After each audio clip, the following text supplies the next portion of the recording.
Christmas, 007. Welcome to episode 73 of Central Intelligence Cinema. Today, the undisclosed location is filled with holiday cheer, and what better film to review to keep those vibes going than Honor Majesty's Secret Service? But let's say we get those jingle bells rocking and get to it, eh? Take it away, Pierce. Beg your pardon, forgot to knock.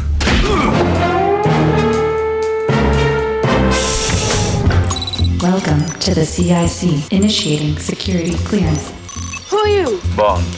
James Bond. Pussy galore. Felix Leiter. His name's Jaws. He kills people. And Stavro Blofeld. Identity confirmed. Now, pay attention, 007. Welcome to Central Intelligence Cinema, a podcast dedicated to spy movies and secret agent pop culture. Bond, what do you think you're doing? Keeping the British hand up, sir. You amuse me, Mr. Bond. Do you expect me to talk? Sorry, old man. Section 26, paragraph 5. Need to know. Sure you understand. Goodbye, Mr. Bond. Recording from an undisclosed location somewhere in the Alps, the most Bondiest location ever, it's a Central Intelligence Cinema podcast. I'm Jason Greenberg, and with me, as always, Ben Esslinger.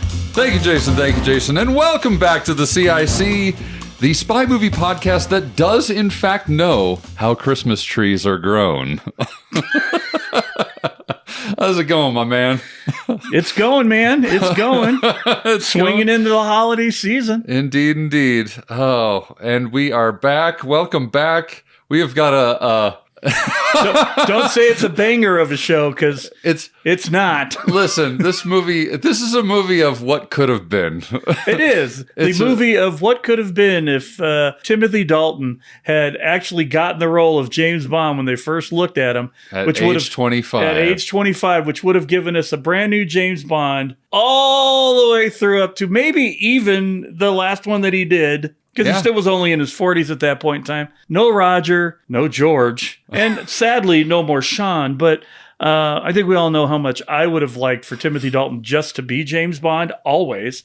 So yeah, this was like a bittersweet what could have been for me as I watched it again. Indeed, indeed. Well, if you haven't figured it out yet, today we will be covering On Her Majesty's Secret Service. Oh, yes. Oh, my goodness. But yes, we will. We're back in Bond land. I mean, I'm kind of excited. It's been a hot second since we've done any Bond. It has. There are other spy things out there. So. True, a whole lot of other spy things, and right now the Bond franchise has kind of been put on ice. Did you hear? I have to bring it up. Have you heard the latest about Eon? No. About how Eon is now taking on doing a remake of Chitty Chitty Bang Bang as opposed to making a new Bond film. I had not heard that. They are literally doing anything they can to avoid having to figure out how to do another Bond movie. Yeah. Barb's like, I know how to get Danny back. I'll do Chitty Chitty Bang Bang. It's the most un-Bond thing ever. So, yeah. But I think we have some slightly opposing views on this movie. Maybe a little bit. Slightly, but at the same time, I very much am guessing I'm going to understand your criticisms of the movie today. I mean, honestly, again, Timmy's in this movie, completely different movie. Completely different right? movie. If they had kept Sean around, completely different movie. It started at the top, and it worked its way down to the bottom. When the two main characters that are in the movie the least are the only reason to watch the movie, it's not a great movie. Well, okay. Also, was Desmond Llewellyn ever young? No.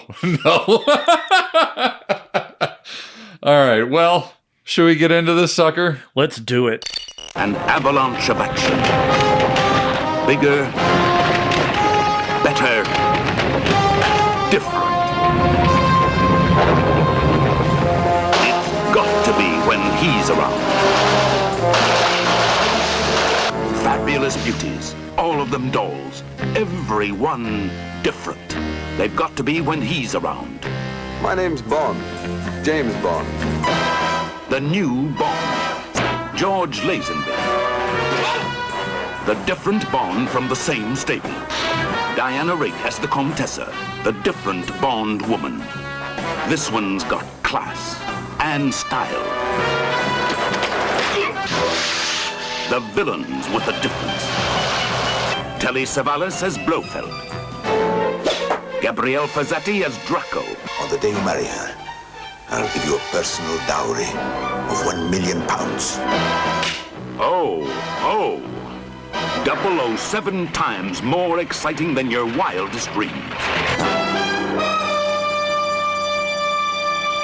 Okay, on Her Majesty's Secret Service, the 6th official James Bond film from Eon Productions, released in 1969, directed by Peter Hunt, who was the editor of Dr. No, Goldfinger, You Only Live Twice, The Ipcris File, and was actually a second unit director on Thunderball, Goldfinger, You Only Live Twice, and The Jigsaw Man. So he's done a few movies. He's done a few that things. have another British spy in it. Indeed. That actually, if he'd been in this movie, also would have made it better. Probably. I think probably a lot better. You could have put him in as Bond. That would have been interesting. My name is Bond. James Bond.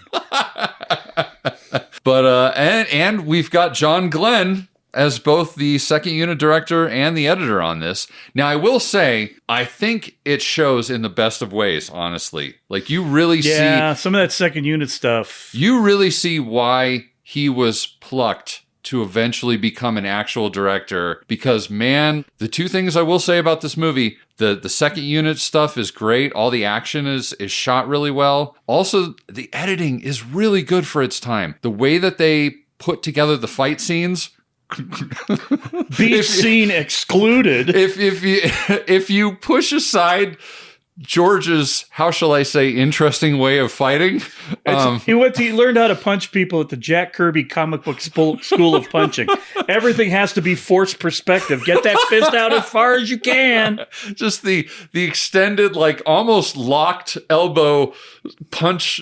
Like if he actually punched somebody that way in real life, he would break his arm. Right. But all of that aside, the way that it was cut together, the way that he used some of the speedy uppy fighty things that they did back then, he did it really well in this movie. So I actually, as far as that side of it goes, I mean, there's a lot of this movie that's good stuff. It's just missing some other things. Like, a decent James Bond. A decent James Bond, quite frankly. Although, I'm sure we'll get mail, but hey, maybe I'm going to say enough and get more interaction. I'm going to go on a limb and say that if you come in support of George Lazenby, I don't give a fuck. You're wrong. You're absolutely wrong. There's a couple moments I think he does okay in, but there's a higher percentage of things that I don't think he does very well. I think when he has to look like James Bond, he does a good job. Yes. When he opens his mouth, that's where the whole illusion is shattered for me. Honestly, the ending for me is rough. I'm like, I'm not buying your sadness, dude. I'm not buying it. It's just not working for me. Produced by, of course, Albert Cubby Broccoli and Harry Saltzman. Like I said, I mean, as far as this production goes, it's kind of the very apex of that classic Eon team. Although I will say we're kind of missing the art direction from, we are missing Ken Adam on this movie. That's what I will say. Because, like, some of the set work is not as good as, it just can't reach Ken Adam heights. You know what it felt like to me watching it? There were a lot of gels being put on lighting and color blocking. It felt like an episode of Star Trek to me. The original series. Or Our Man Flint. Right? Yeah, actually, that's an accurate... It felt very TV-like in much of what was being shot until you got to the big scale stuff. Yeah, you've got Sid Kane and Peter Lamont doing the art direction. So here's a bit of interesting lore about this movie, and it makes me really sad, actually, because we were so close. We were so close to getting an On Her Majesty's Secret Service starring Sir Sean Connery. So close. So On Her Majesty's Secret Service was actually supposed to be made after Goldfinger, but because of the ongoing rights dispute with Kevin McClory after they made the settlement with McClory, and they knew that he could then go on to quickly make a Thunderball, they decided to jump on Thunderball as quickly as possible so they didn't get stumped, basically, by McClory making one ahead of them. So they expedited Thunderball, and then after that, they were going to go back and make it, but then there was a warm Swiss winter with inadequate snow cover, So they were like, all right, well, we'll do You Only Live Twice instead. So, and then at that point, Connery left and... Well, yeah, but you can also put that Connery thing squarely on Broccoli's as well. I mean, it was a financial dispute. Yeah. Well, Pay your star what he's worth, get a good movie. Yeah. When you look at the numbers between the last thing that Sean did and this, there's certainly a drop. I mean, this movie did do fairly decently. Sure.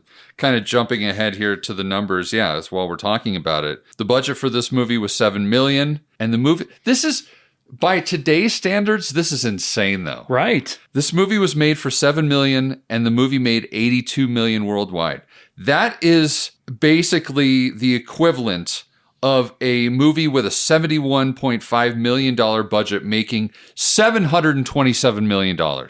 Like almost $1 billion for a movie that's made for less than 100. If you think about the budgets for the Craig movies, that is an insane ratio. Absolutely. But then look at Goldfinger. Yeah, exactly. Because Goldfinger's budget was $3 million, and it made $125 million. So you couldn't have pulled an extra $5 million out of the $125 you hauled on you from Sean 3 movies to keep him back around to keep the. It's stupid. So there obviously had to be something else that was going on there. There was just some bad blood between him and Cubby. Yeah, and I can see that, but I don't know. Why did you get this wanker to do it? Well, that's the other crazy thing. It's like jumping around a little bit here, but it needs to be said. Somehow, George Lazenby beat out 400 actors for this role, including John Richardson, Oliver Reed, and Terrence Stamp. Terrence Stamp, of all people, lost to George Lazenby? Who, I can't really picture him as Bond, but his delivery, man. His delivery would be amazing. Yes. I think it's all just based on his look. The way he looked, the way he carried himself, women found him really attractive. He was a model. He just didn't look like Bond. I think he looked like Bond. I think he was too pretty. But then we got Roger Moore, who was the prettiest Bond ever. Right. And so what do I know about whether Bond's pretty or not? But I'm just really sad because in addition to this, Cubby asked Timothy Dalton during the same time, at age 25, after seeing him in 1968's The Lion in Winter, but Dalton himself said he was too young to play so he turned it down. And I know he turned it down. I can totally see where a 25-year-old actor is coming from. You have to make this choice. Do I want to continue to be a serious actor, which is very important when you're 25? Right. Or do you want to take a role that's going to define who you're going to be for the rest of your life? Right. Right. And I could see him being do you really want to dedicate a British actor who is dedicated to the craft of acting, probably isn't going to want to get dialed in as James Bond for the rest of his life. Right. You don't want to be like Christopher Reeve, whose first big gig was a very small movie you might have heard of called Superman the Movie. Right. And that didn't follow him around for the rest of his life. No, not at all. So, I get where Tim's coming from, but man. Could you just imagine? Like there's another universe where they offered him a little bit more scratch. And he was like, fine, I'll do it. And then he did it, and it was awesome, and he just kept doing them, and he never made any other movies except for Flash Gordon, which he was still in, even though he probably would have had a bigger part. Maybe he would have been Hawkman. Can you imagine the chemistry between Diana Rigg and on. Timothy Dalton? Come on. Holy smokes.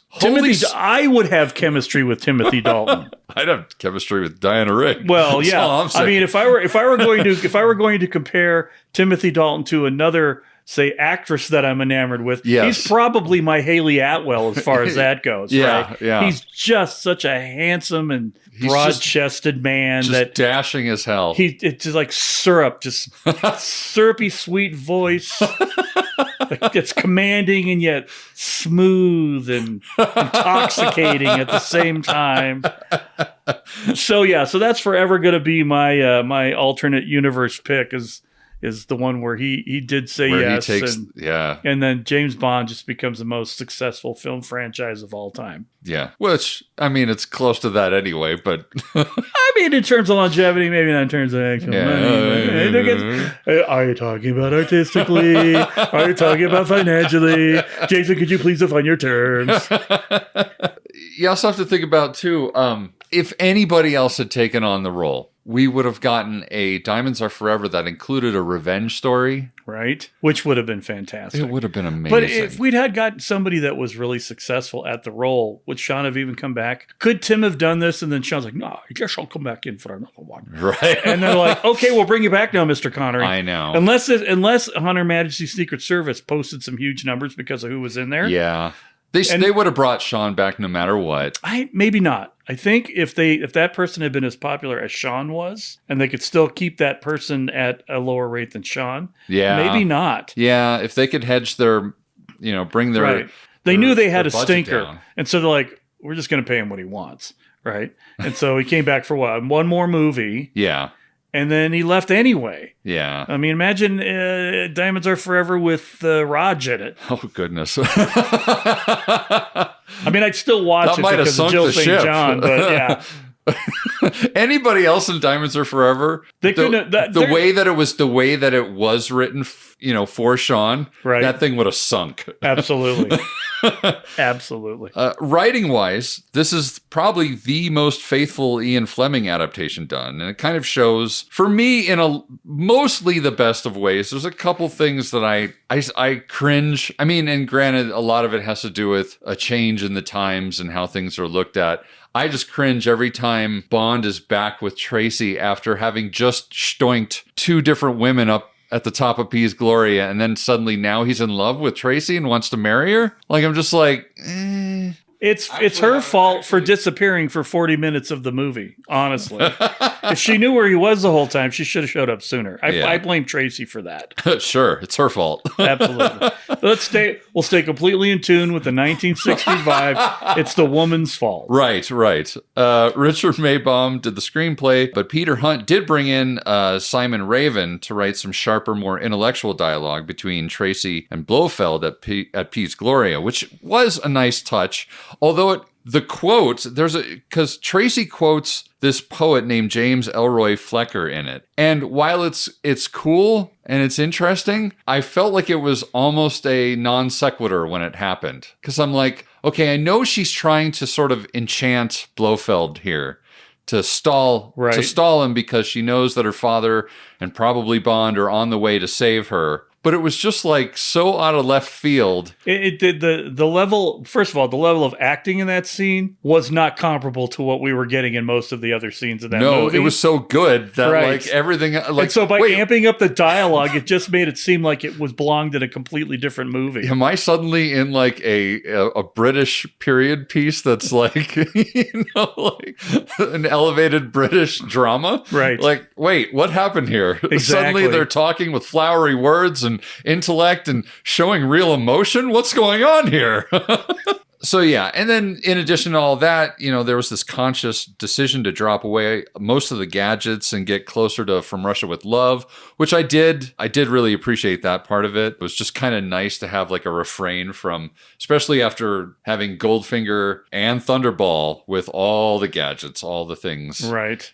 If they tried to one-up themselves yet again, that would have probably been a mistake. Well, I think because at the end of the day, it's probably the most interpersonal James Bond story that's out there. Yeah. The elements that this movie is about are the elements that I like about Casino Royale the best. Yeah. Right? Yeah. That dynamic between the heartless killer meeting the tough as nails, take care of herself woman, and then falling in love. All the thing you didn't get was the betrayal part that you get in Casino, which isn't really a betrayal anyway. It isn't, and it added a nice little bit of depth to the relationship part of it. Yeah, which of course the Honor Her Majesty's Secret Service was lacking in depth. What they had in depth in Thunderball for being underwater, they had zero amount here, particularly scenes that were in the water. So. Also, just again, going back to production values, the cinematography, which was by Michael Reed, who was the second unit director of photography for Goldfinger and Thunderball and You Only Live Twice. Some really gorgeous stuff, especially at Piz Gloria. Oh, yeah. All those sunset shots with the helicopters. I love that silhouette shot of Bond with his machine gun with the sun behind him. Like, I was like, man. Yeah. Some of the, early, pre J.J. Abrams lens flare action going on. Actual lens flare going on. It was some good stuff. And okay, so this will be something that we kind of disagree on. I actually quite like the score for this movie. I actually think that John Barry did some really interesting stuff. I know you don't like some of the instrumentation, but I think that the theme song, not the Louis Armstrong "We Have All the Time in the World," that song is just it is what it is. It's not great. It's not terrible. It's just "We Have All the Time in the World," and I think I'm just kind of like over it now because it's been overused so badly. But can I just say it wasn't good enough to be in the title sequence? So how good could it have been if it got stuck towards the end of the movie? This is true. But I think that instrumental that they do play during the title sequence, I love that song. All I kept thinking about that was Austin Powers. So, but you might have been ruined by Austin Powers. Like, if you had seen this first. I did see this first, way before Austin Powers. Oh, okay. All right. Well, never mind then. I was simply reminded of it on this watching. And gotcha. As far as the James Bond theme after the gun barrel shot, harpsichords? Well, I don't even know if it was a harpsichord, but it sure sounded very harpsichordy to me, and I don't need any Game of Thrones or medieval knights in my James Bond movie.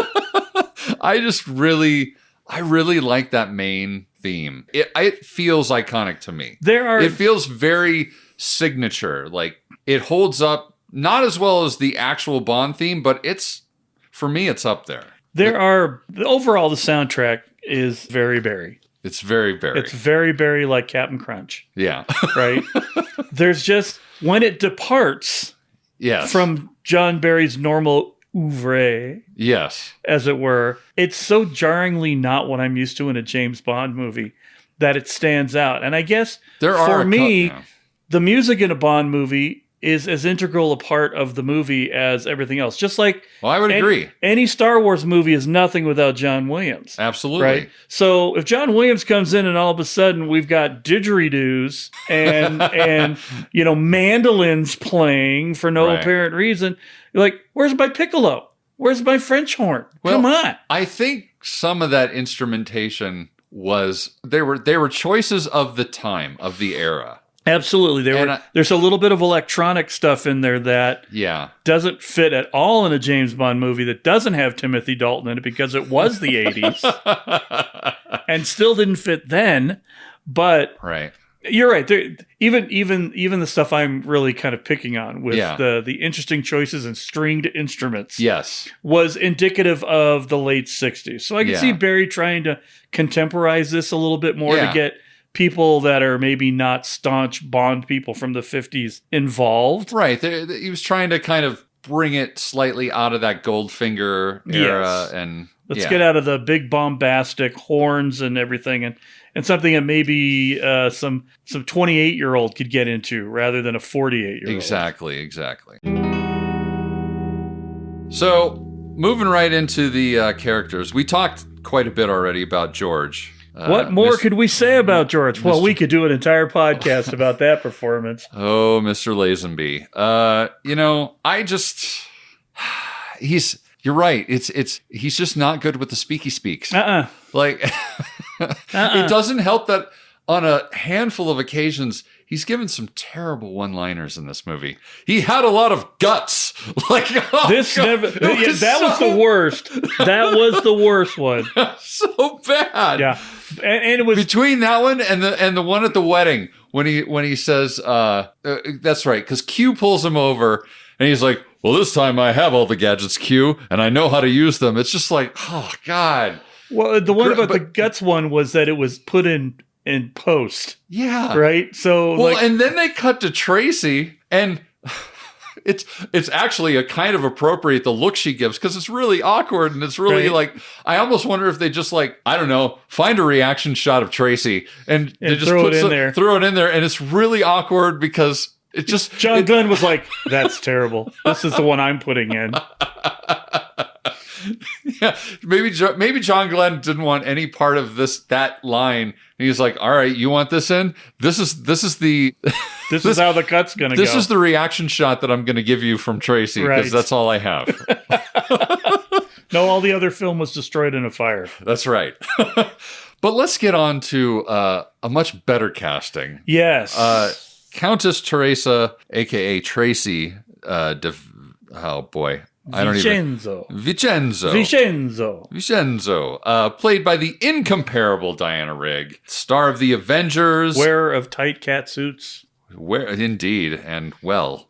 And then for those of you younger folk who don't know who Diana Rigg is, shame on you. Shame on you. But if you watched Game of Thrones, she was Olenna Tyrell on Game of Thrones, or she was also Ms. Cullens in the movie Last Night in Soho. Which, by the way, has a phenomenal soundtrack. I've never heard so many soundtracks that sounded so good as that soundtrack. But yeah, she's fantastic. She's the reason this movie doesn't completely fail. I agree. Quite honestly. I mean, her presence is just commanding. Well, and she gets to play a strong character. Yeah, they female wrote her character in a James Bond movie. They wrote her so well for the most part, as just being able to. She's got a good head on her shoulders. She's competent. She's not going to put up with shit. She clearly knows how to drive and ski extremely well. Oh, absolutely. Even without goggles on. Even without goggles on. She's weirdly confident and yet suicidal at the same time. Which is exactly the character that James Bond would actually fall in love with. Well, yes. Eva Green's character in Casino Royale. Apparently, in the world, according to James Bond, nothing is sexier than a woman with suicidal ideation. Exactly. Vesper, anyone? Yeah, exactly. But she's fantastic. She is. She could have been in the movie a lot more. I kind of wish she had. I kind of too, yeah. Speaking of people I wish were in the movie even more, and is also fantastic, is Telly Savalas as Blofeld. He is just delicious. He is the best Blofeld. Blofeld? He is the best Blofeld. Good Lord. And it's funny, they hired him because he's bald, right? Yeah. Like he didn't have to shave his head for it, right? Right. But that's not the only reason they hired him. But out of all the Blofelds, he was the one that actually felt sympathy towards. Yeah. Right? A little bit. And that's the best kind of villain where you can kind of see their point. Yes. Right? Yeah. You may not agree with it, and they're a monster, but you kind of get it. Like the purple bald guy in the Avengers movies. What was his name? I can't remember his name, but he had a really good point. Because you couldn't use all the power in the gauntlet to just make all the resources for the amount of people. No, you got to get rid of all of them. That's right. I agree 100%, whatever your name is. Right. And he's so cool. He's he's a cool Blofeld. The way that he held that cigarette. Right? He held the cigarette kind of like inverted or something. The weird way of... when he's sitting there talking to Bond the first time and he's wearing the Blofeld jacket. Yeah. Right? But it's unbuttoned like... I'm not your daddy's Blofeld, right? Right. And then you never see it again. He's all dressed in regular clothes. Yeah. He gets out with the men, the henches. He's out with the henches. Yeah. Shooting with the henches. I know, skiing with the henches. Skiing with the henches with that weird leather football helmet thing. I don't know. But it felt like, he was a henchman of the people kind of guy, right? Yeah. He was a Blofeld you could get behind. Right. And then the scene with... Granted, he sacrificed 3 of his men later on, but, Hey, evil genius has got an evil genius. That's right. And you know that when you sign the contract. I'm sure it's clearly stated. Indeed. But even that scene with print. Diana Rigg later. Yeah. Right? Could Donald Pleasance have dialed that in? Sure. Was the way he played the character going to dial that in? No.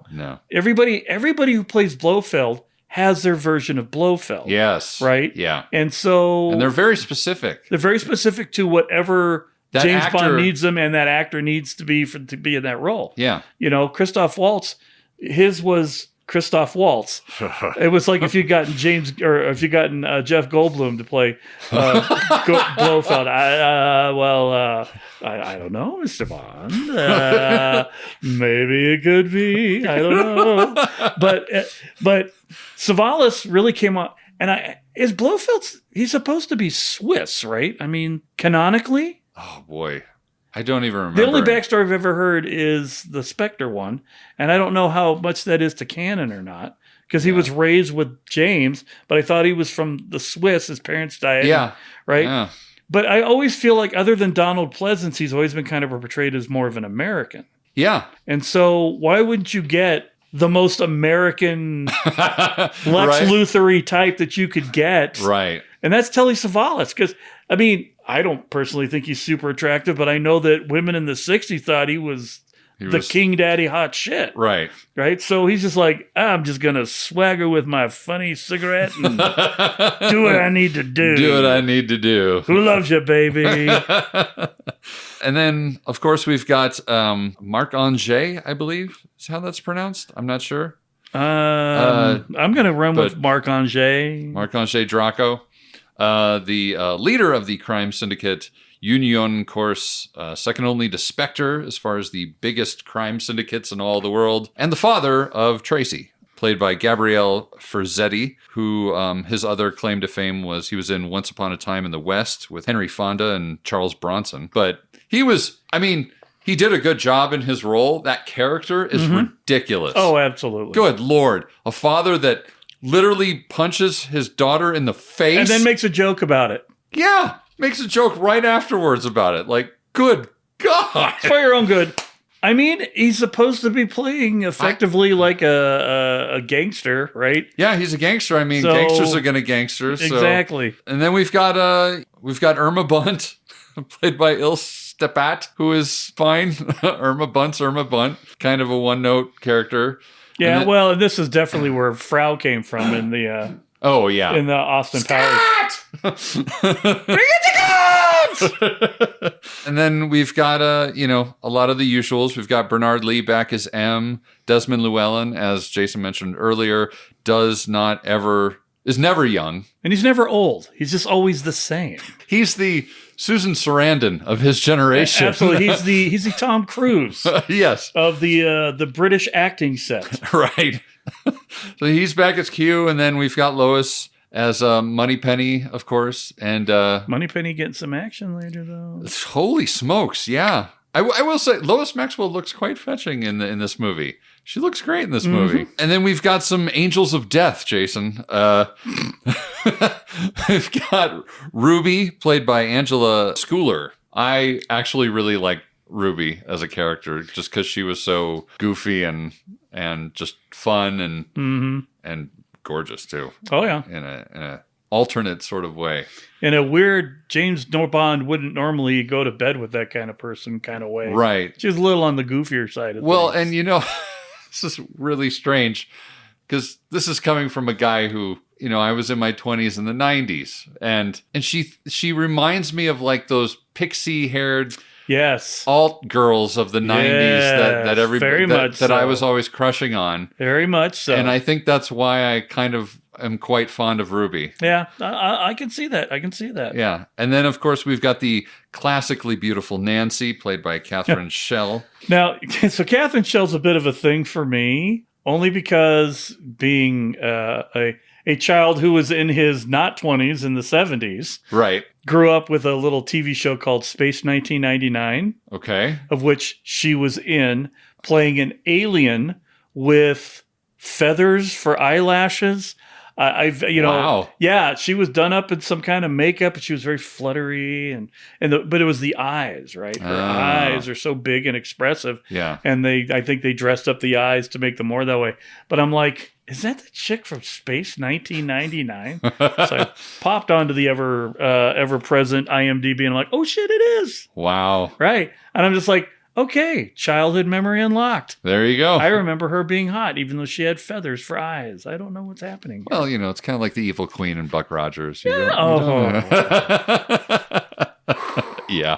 All right, moving on. We've also got in the Angels of Death, I don't have all the actresses' names, but we've got a Scandinavian, a Chinese, a Jamaican, an American, an English, an Indian, an Australian, a German, an Israeli, and an Irish girl. But they all playing just complete caricatures of those nationalities. Correct. They should have called them the Angels of Stereotypes. The Angels of Stereotypes. Yeah, the Jamaican one being the most offensive for sure. Because when they're all going to eat something, what do they give the Jamaican girl? I'm not even going to say it. Going to move right on. Shall we get into the actual movie, Jason? Please. So we're into the pre-title sequence here, and we got to talk about the gun barrel walk. I'm just not a fan of the kneel and shoot. What's up with the kneel and shoot? I mean, Connery did it too, but I didn't like it then either. It's just wobbly. It just comes off wobbly no matter how you do it. Nobody is stable enough to drop to a knee and look capable, like they're not going to just sway one way or the other and fall over as they're shooting. Well, and that's the thing. Normally, if you see somebody going to a knee, it's to do a body roll to get out of the way of something. Yeah. Nobody gets down unless they're going to steady their hand on one knee to it's going to take an accurate shot. Exactly. It's going to take a hot second to establish yourself on the ground. You don't just fall to your knee and shoot. No, because that would hurt. It would hurt a lot. It would hurt. It's concrete. It really hurts. I'm 50. I know. Exactly. And his is just, there's just something, I don't think he had it mastered is what I'm saying. No. Well, and, I have heard interviews with both Pierce and Daniel Craig talking about how difficult that shot actually is to look good doing. And to add a level of difficulty to make them kneel. Gymnastics. Yeah. Why didn't they just have him backflip in? Backflips, straightens his tie, adjusts his hat, pulls out the Walther, kerpow. My wife was actually watching during the gun barrel walk, and she's like, is he trying to shoot someone in the kneecap? Like what he's really doing is he's trying to shoot the janitor that's sweeping up later on in the film. Yeah, whistling Goldfinger. Whistling Goldfinger. He just wanted to shoot him in the head, so he wanted to get right down where he was, right there. So we start out, and we're actually in M's office, I believe. Yeah, and it's such a weird open because it doesn't tie into anything. No, there's no payoff for it. No, none whatsoever. I have no idea why they decided to start it at quote unquote Universal Exports, and suddenly Q's talking about this radioactive lint to track people with, and I'm like, what? Why? Why? Where's this? It's like the computers are saying that miniaturization is the thing we need to do. Yeah. And I'm like, okay, so we're going to get some mini gadgets. Right. And he's like, radioactive lint. Okay, we're going to track 007. Right. No, none of it. And then I think the only thing I can think of is that I think there's a line in there where they're like, well, where's 007 right now? Something like that. Right. That's the only reason you would even do that. But why don't just jump to Bond right then and there? Like driving down. Did they not shoot an establishing driving shot of Bond on the road? Is that what it was? Well, this whole thing, why was he on the road? It wasn't like he was following her as a mission. I have a lot of questions about this open. We don't even know what country he's in. There are no markers. Normally on this podcast, we talk a lot of shit about lower thirds or sometimes full screen thirds, telling the viewer where we're at. But this gives no indication of where they're at. We know there's a beach. Yeah. That's all we know. We just know that there's a beach and some hilly roads. Right. We know it ain't Switzerland. That's right. It ain't Switzerland because it's warm and Bond's driving down the road, or we can assume it's Bond because at this point they don't show you. It's an Aston, so it's an Aston. You got a pretty good idea. There's a silhouette. It's Bond. Right. So he's driving down the road, and then there's a car behind him honking away. Kind of, it's like, oh, that's where GoldenEye got the whole thing at the beginning of that one. So, but yeah, so there's somebody honking behind him, and of course it's Tracy who hauls ass in front of him. And let me just say, I mean, as much as I like that DBS, that Cougar was something. That's a nice car. It's a nice car. Yeah. So she blazes past Bond. I think it's hilarious how they cut to that close-up of Bond opening his cigarette tray. And I'm like, what hand is on the wheel? Are you just driving with your knees at this point? Absolutely, he is. You're just driving with your knees. Like, I hope it's in the right gear, because I know that's a standard shift. See, well, if it had been top secret, there would have been another hand that reached over to take out a lighter. A third hand to hold the wheel while he's... Yeah, and then like a fourth hand. So he lights up his cigarette, just this... kind of beauty shot of Bond as he's lighting the cigarette or whatnot. And then he sees, she pulls over and she runs down the beach and he stops to see what's going on. I don't even know why He stops to follow them. Like, there's not a whole there's lot of... There's nothing really establishing why... Any of this is... No, at all. Any of this. Was he following her?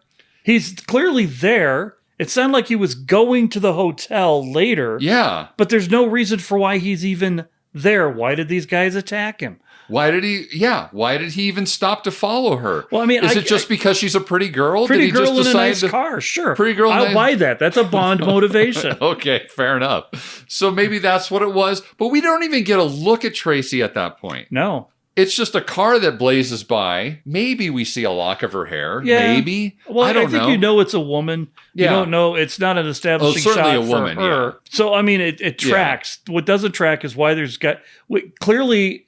Well, I can't even tell. Did she lead him there? Or were they literally just like, I think that Bond guy is going to be here on the beach. Let's wait for him. Right. Who knows? I mean, it could be one of those things too. I mean, storytelling was a little different back then where, there's a lot of hand-holding in storytelling in movies now. Yeah. You know what I mean? Whereas movies back then, a lot of times it would force the viewer to actually try and analyze what's going on a little bit more. Although they usually tell you later on. There isn't another Bond pre-title sequence that doesn't explain to you what the hell is going on. That's true. That is true. So you can't explain it with 60s writing. It's just poor writing. Yeah. Or it was edited out for some reason. Yeah. Yeah, maybe that's what it was. Who knows? I feel like there had to be something. The rest of the writing here is coherent enough that somebody had to give him a reason for being where he's at. Yeah. And there's literally nothing. There's not a sign in Spanish or Italian. I never did figure out if they're in... I'm guessing Portugal. Spain... Portugal? Yeah. Okay, so that explains why it seems like they have Italian bullfighting. Yeah. Perfect. Yeah. Okay. So I'm good with that. But there's not even a thing to tell you... Even if you just knew you were in Portugal... Yeah. There's nothing. There's nothing with Bond looking at a document that he got that he then lights on fire with his cigarette. I wonder if now that we're talking this out, I wonder if the scene in M's office, if that's where they were supposed to establish all that. And and it didn't end up getting established. Yeah, for one reason or another, maybe the scene didn't work. Who friggin' knows? But maybe the film got damaged. Yeah. It's I don't know. They anybody's clearly guess. didn't have any problem doing reshoots with some of those bad green screen shots of Lazenby's head for this pre-title sequence. Right. So then, but moving on to more confusion. Now Tracy's walking towards the sea and Bond is looking through his scope to oh, very nice, very sexy. Yes. She's walking towards the beach. She must be going to kill herself in the ocean. Right. I don't get the leap. I struggle with this so bad. Like, how does he know that she's going to walk into the ocean to kill herself? Right. She didn't go in. That is not a common method of suicide. It really isn't. If she'd gone in and started floundering, there's a reason for him to come out. Right. Which also would have established whether she was trying to lure him there for the guys to beat up on him. Right. There was so many opportunity to establish why this shit was happening. Yeah. You could have gone completely, I don't know why James Bond is here until the fight. Yeah. And you could have at least said, oh, there could have been a throwaway line like, I'm so sorry. And then she runs off to get into his car to drive. Like she was involved in it. To drive the 300 feet to get to her car, to get out of his car, to get into her car and leave. Right. There's nothing. There's nothing to indicate, A, why he's following her other than that she's a girl in a hot car. Sure. B, why a hot girl in a hot car. A hot girl in a hot car. B, why those dudes were waiting there for him. Yeah. Well, I think the dudes were following Bond. My thought is the goons were following Bond. That's also fair. And shouldn't there have been a car following him, following her to establish that they were doing that? Yeah, yeah. I'm just saying. Yeah. So there's nothing to explain anything here. If the guys had metal teeth, at least I could have been said, okay, so this is the first meeting of Jaws. Yeah. There's some meaning to this. Right, right. The only thing that I can conclude is maybe there's this look of despair on her face as she's walking towards the ocean when he's looking through the scope and he misjudges. And he's like, oh, I need to save her. She's about to kill herself. I need to stop her from doing that. Right. So, sure. So anyway, he runs down there to save her, and he does pull her out of the ocean and lay her down. Hi, my name's Bond, James Bond.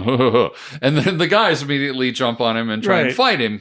And we get the first evidence of George's Kirby punch. George's unique fighting style.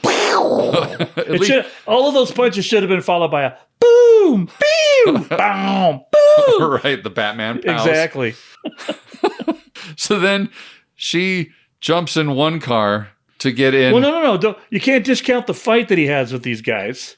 Yeah. Where, I mean, some of the stuff is actually pretty legit from a fighting standpoint. And again, like I said before, the editing of the fight is really good. Right. And yet he clearly kills the big guy by suffocating him in the dirt, in the sand, and the water, only to have him get up 35 seconds later to continue the fight. Right. But incapacitates the little guy by throwing him under a boat.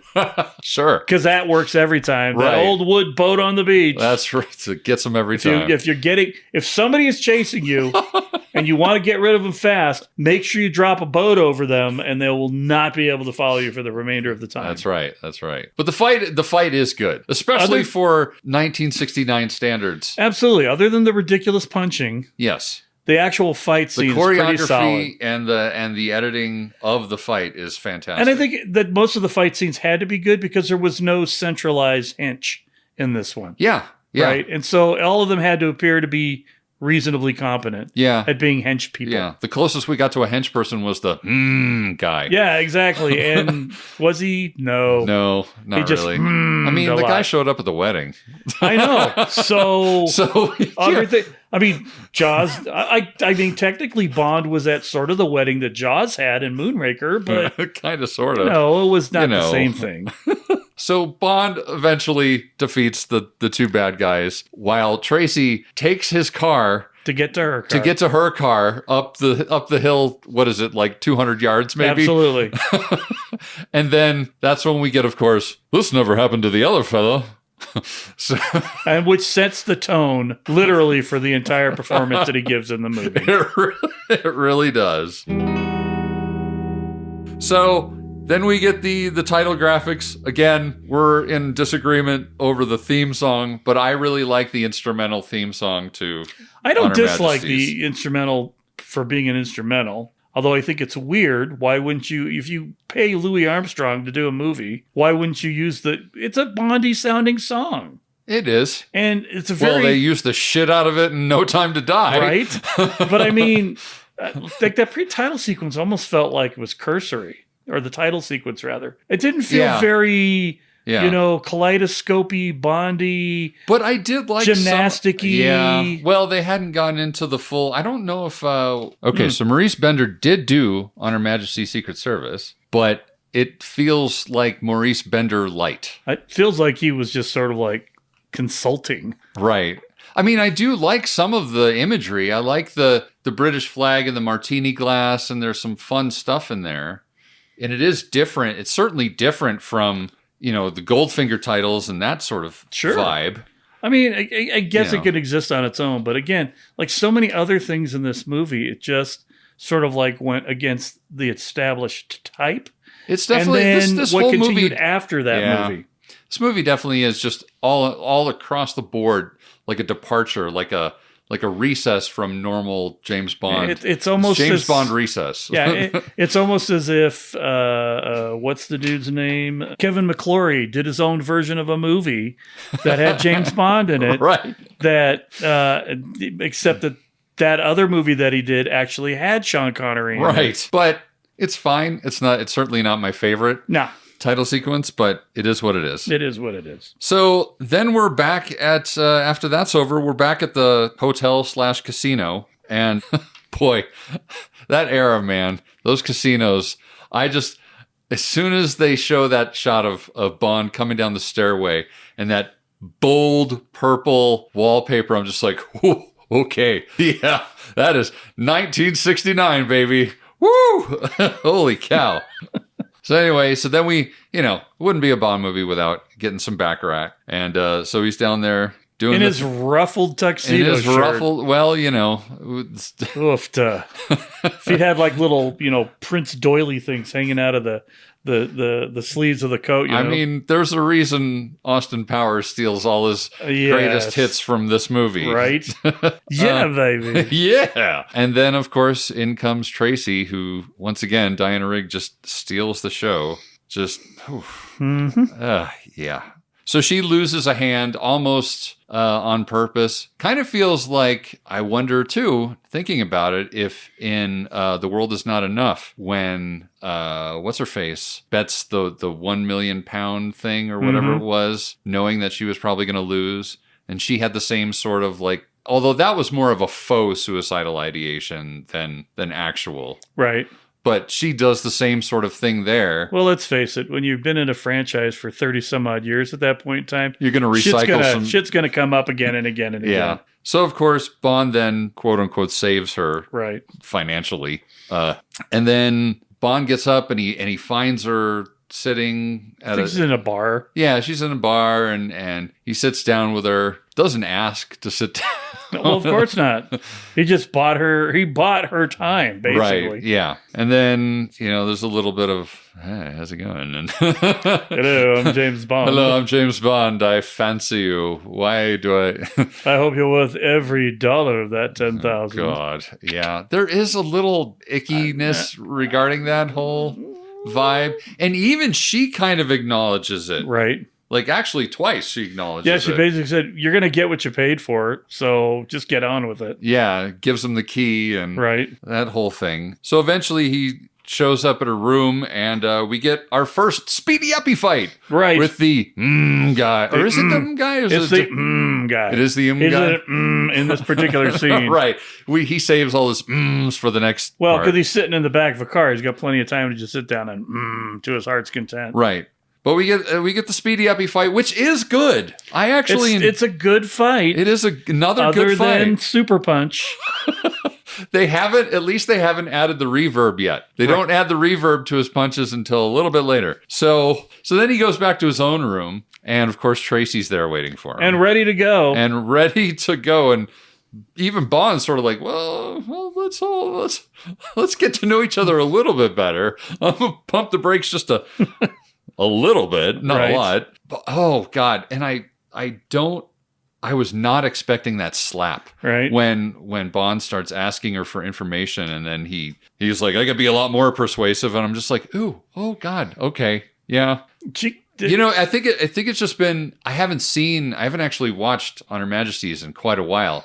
And so I forgot that was in there. And I was like, oh, shit. Okay. Well, and I mean... 1969, baby. We're back. to be honest, does she get hit more than any other woman by a man in any James Bond picture? Because I got at least two. Yeah. I'm trying to think. I feel like there's one other girl who gets knocked around a number of times, but I can't remember... I guess more importantly, is this the most that James Bond has ever hit a woman in a movie? Oh, certainly. I think because Maud gets hit on Man with the Golden Gun. Okay, so Maud Adams gets hit in Man with the Golden Gun, and Connery is really rough. He's rough and throwing people around in Goldfinger. I mean, he throws. And he's rough in Diamonds Are Forever too, I believe. Oh yeah, that he scene does get on a little the beach. bit. Yeah, he gets a little. Yeah, I guess I feel like. But after we got out of the '60s. With Roger, I don't feel like, first of all, fairly certain Roger never laid his hands on a woman violently at all. I feel like that's would have been aberrant. Well, and he was really upset of having to do it in Man with the Golden Gun. Right. So I if that was the thing, that shit ended immediately when he decided to keep doing it. Yeah. Whereas Sean has gone on record saying, sometimes. Yeah. Well, just a little slap to keep him in line. Oh boy. Yeah. So, but it was troubling because to me, Lazenby seemed to relish it a little more. Yeah. And his level of acting did not convey that he could convey that in a way for the character and not for himself. Yeah. So at least the dude that played her dad was kind of like, he did it more slapsticky than anything else. Oh God. I know the whole thing about a dad punching his daughter in the face for her own good. Well, the biblical reference and everything. Right? I'm just like, oh, yes. Okay, sure. Yes. So anyway, after the slap, they calm down and everything's fine apparently. And like she's like, I figured if you're going to go drop 10 grand or 10,000 francs on me or whatever we're talking from a monetary standpoint, it seems like it might have been a big deal in Portugal. That might have been like $500. I don't know. Right. But you've dropped your $10,000 chit on me. I expected you to slap me at least once. You look like the type. Right. So then we get the callback to I know a little about women. Right, from guessing her perfume. Yeah, which there's a lot of callbacks in here that are unnecessary. Mm-hmm. But I know they're just trying to like, hey guys, still the same old Bond. Keep watching, that whole vibe. Do you know what's funny? Oh, and that's what I forgot to mention about the title sequence is there's all these clips minus Connery. Yes. All these clips minus Connery from the previous movies. It was like to prove to you, look, we're the same guys that brought you all these great movies, so trust us, this is a good one too. Well, and I'm like, is this a Mission Impossible episode or something? Right. Yeah. Oh no, that was in a different movie. Yes. So because I wasn't sure if they were calling back what was going to happen on our Majesty till I saw. Oh no, that's from Goldfinger. Okay. Yeah. Never mind. I got to tell you, while we're talking about this scene right now, I don't know why I didn't think about this on the rewatch, but there's a Robot Chicken episode where they make a play on the Christmas Jones name from World Is Not Enough. Right. And it's the two of them in bed, and he just, comes once a year. And it's the doll that they use for the character in Robot Chicken was kind of more of a stereotypical James Bond, not a specific Pierce Brosnan type one. Right. And it just now occurred to me that action figure doll that they used was supposed to resemble George Lazenby. Accurate. And I'm like, yes, that actually makes that skit in that show even funnier to me now. I can't wait until I see it again. Right. So after it's weird. For some reason, I didn't expect them to sleep together, but they sleep together. Well, of course they do. Of course they do. She was in her underwear, for Pete's sake. Right. So then the next morning, she's gone, like you do.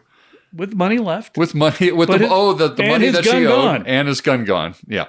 So, and she's already checked out. Because he tries to find her or whatnot, and then he gets going. And as soon as he's checked out, he's greeted by the guy along with one of his associates, and so he's got to get in the car with them, and they have that little banter in the car where there's more of that.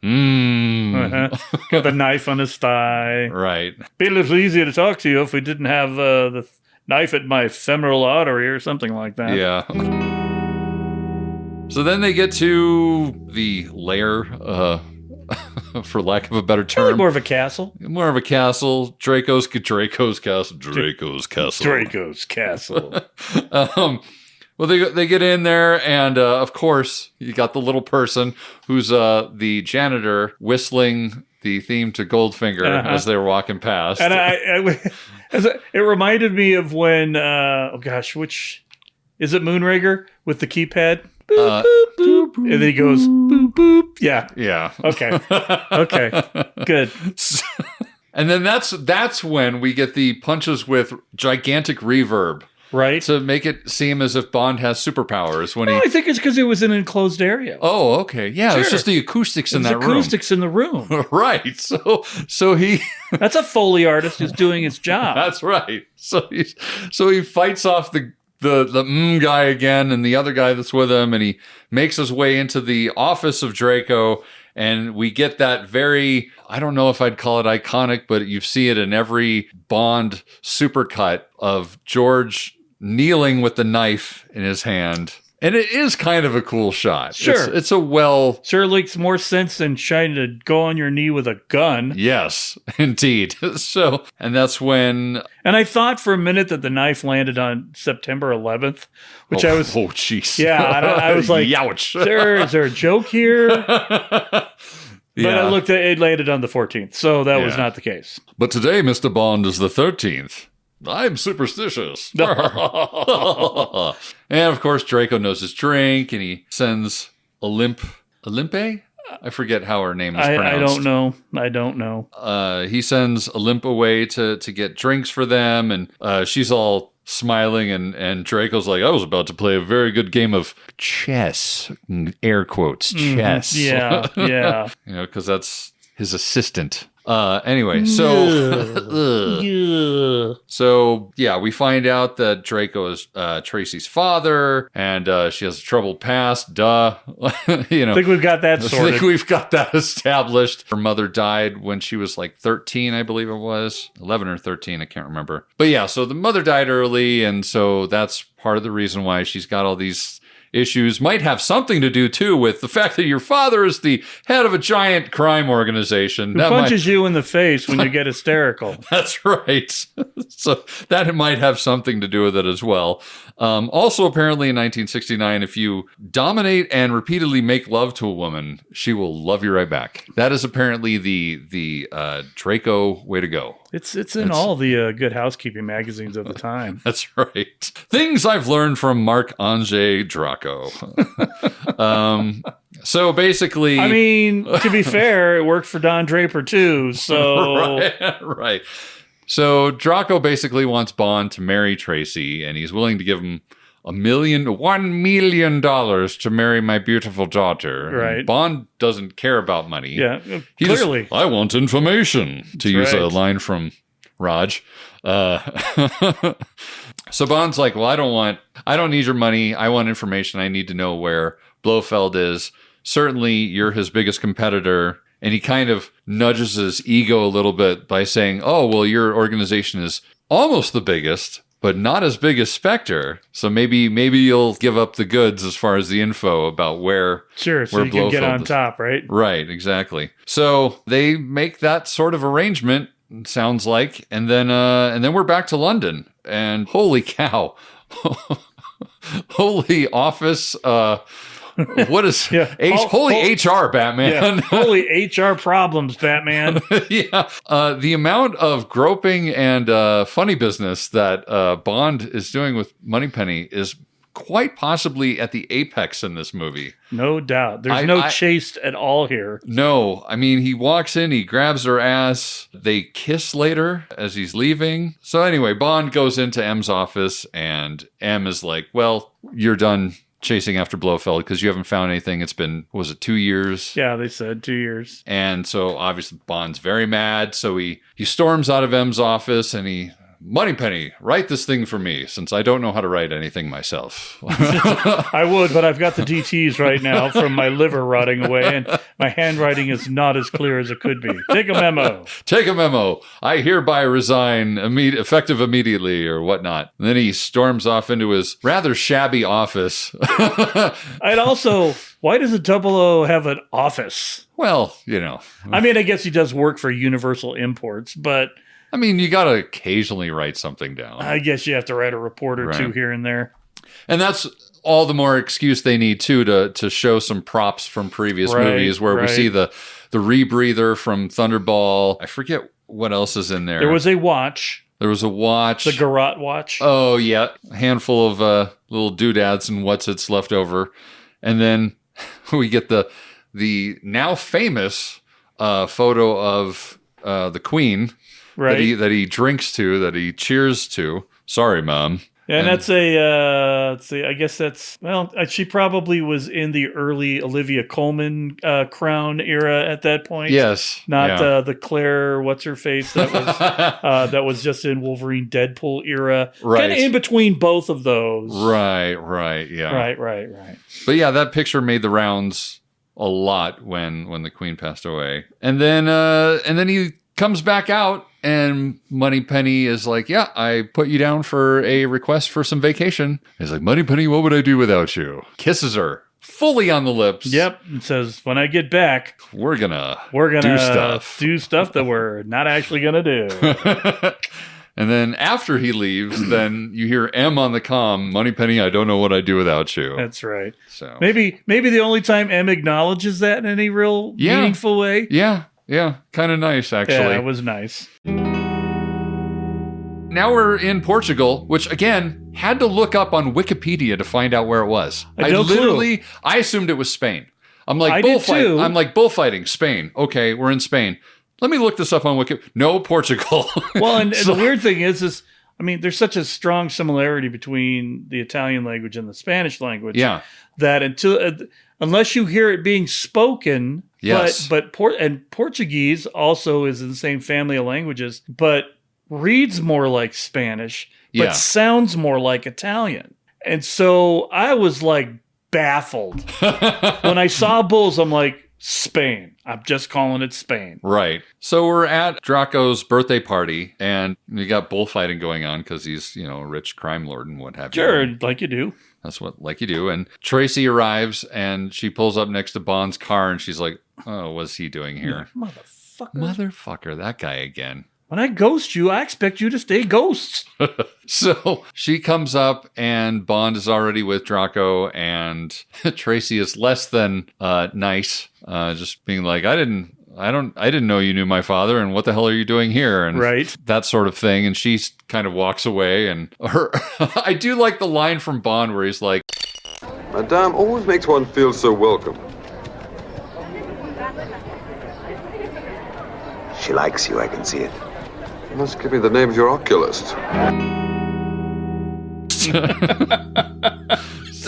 Oculist. Yeah. That's not even a thing anymore. That's probably what they call optometrists in Britain, would be my guess. Yes. And I do love, holy cow. So Olymp apparently is horny for everybody. Like, because Tracy goes to talk to Olymp, and, she's complaining about Bond being there. And Olymp's like, I think there's a lot one doesn't know about Mr. Bond. It would be interesting to attend night school, perhaps. Like, I wonder what she's getting at. It's an interesting, subtle turn of phrase to want to know how somebody is in the sack, is to attend night school, learning about someone. So that's going to be the new pickup line that that we tell people, try this one. Tell your single friends.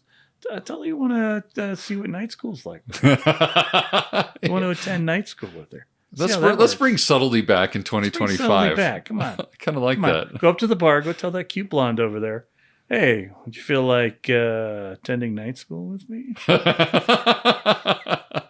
Baby, if you know what I mean. If you know what you don't know what I mean. Did you ever see on Her Majesty's Secret? And she's walking away. Also, I love how Tracy completely takes control of that conversation when she finally comes back around and sits down with them. Like, so what is this deal that my father has proposed to you, Mr. Bond? Why don't you just tell him what he wants to hear? That's clearly the only reason why he's around, is that he wants information from you. Yeah. So just tell him, or I'm going to leave forever. Right. Like, she lays down the final card right away. Right. She doesn't play any. She's just like, no. Here's where we're at with this. Right. Just tell him so he can go away, and I don't have to do your silly deal that you've made with him. Exactly. But I do like, and again, there's little moments where Bond and Lazenby actually work. And I do like when he kind of chases after her as she runs to her car and she's crying, and he wipes the tears away. And they do pay off the little tear wipey thing on her face at the end. So it's kind of thoughtful in that respect. And anyway, I thought that part worked. So I feel like that was all Diana Rigg going, so if you want this to come off a little better, just try doing this, but be gentle when you do it. Yeah, please be gentle. Be tender. And he's like, all right, I'll do it. Right? Yeah. So, will you sleep with me? Yeah. He didn't know. Yeah. But, that's what happens when you have one actor who can act. Well, you have a fashion model. They take direction, right? Yeah, yeah, exactly.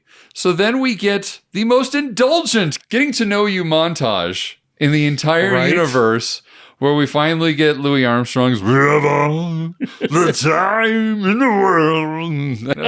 And it's, they're horseback riding and all these things. It's fine. It's very 1969, actually. Yeah. It's very of the time. It's very of the time. Like, it kind of reminds me of, like, people, let me tell you about my best friend. It's just a lot of that sort of montage-y shit going on in that era. Oh, no. But it's fine. They get to know each other. They, since nobody has to talk, it actually looks like they're getting along. Right. And then we're back to actual plot. And at this point, they're pulling up to Gumbold's office because the information that they found out, that Bond finds out from Draco, is that there was correspondence between Gumbold and Blofeld. Under an assumed name. Under an assumed name. That sounds like Blofeld, but in another country. Yes, exactly. It's the Swiss pronunciation of Blofeld. Yes. Blofeld. Blofeld. It's the birdie birdie. The Blofeld. I guess that would be Sweden. But still, the verdigurdy hurdy. Goomberg. Goomberg. I did like to. It's a little strange that all three of them are driving to Gumbold's office together. Mm-hmm. And it's really just a vehicle to show that they now fancy each other a lot more, and that dad is seeing that the two fancy each other a lot now. Right. So, but it's just weird because he gets out of the car and he's like, all right, it's off to go do spy shit now. I'll see you. Dinner at 6? Keep my martini cold. See you there. Which...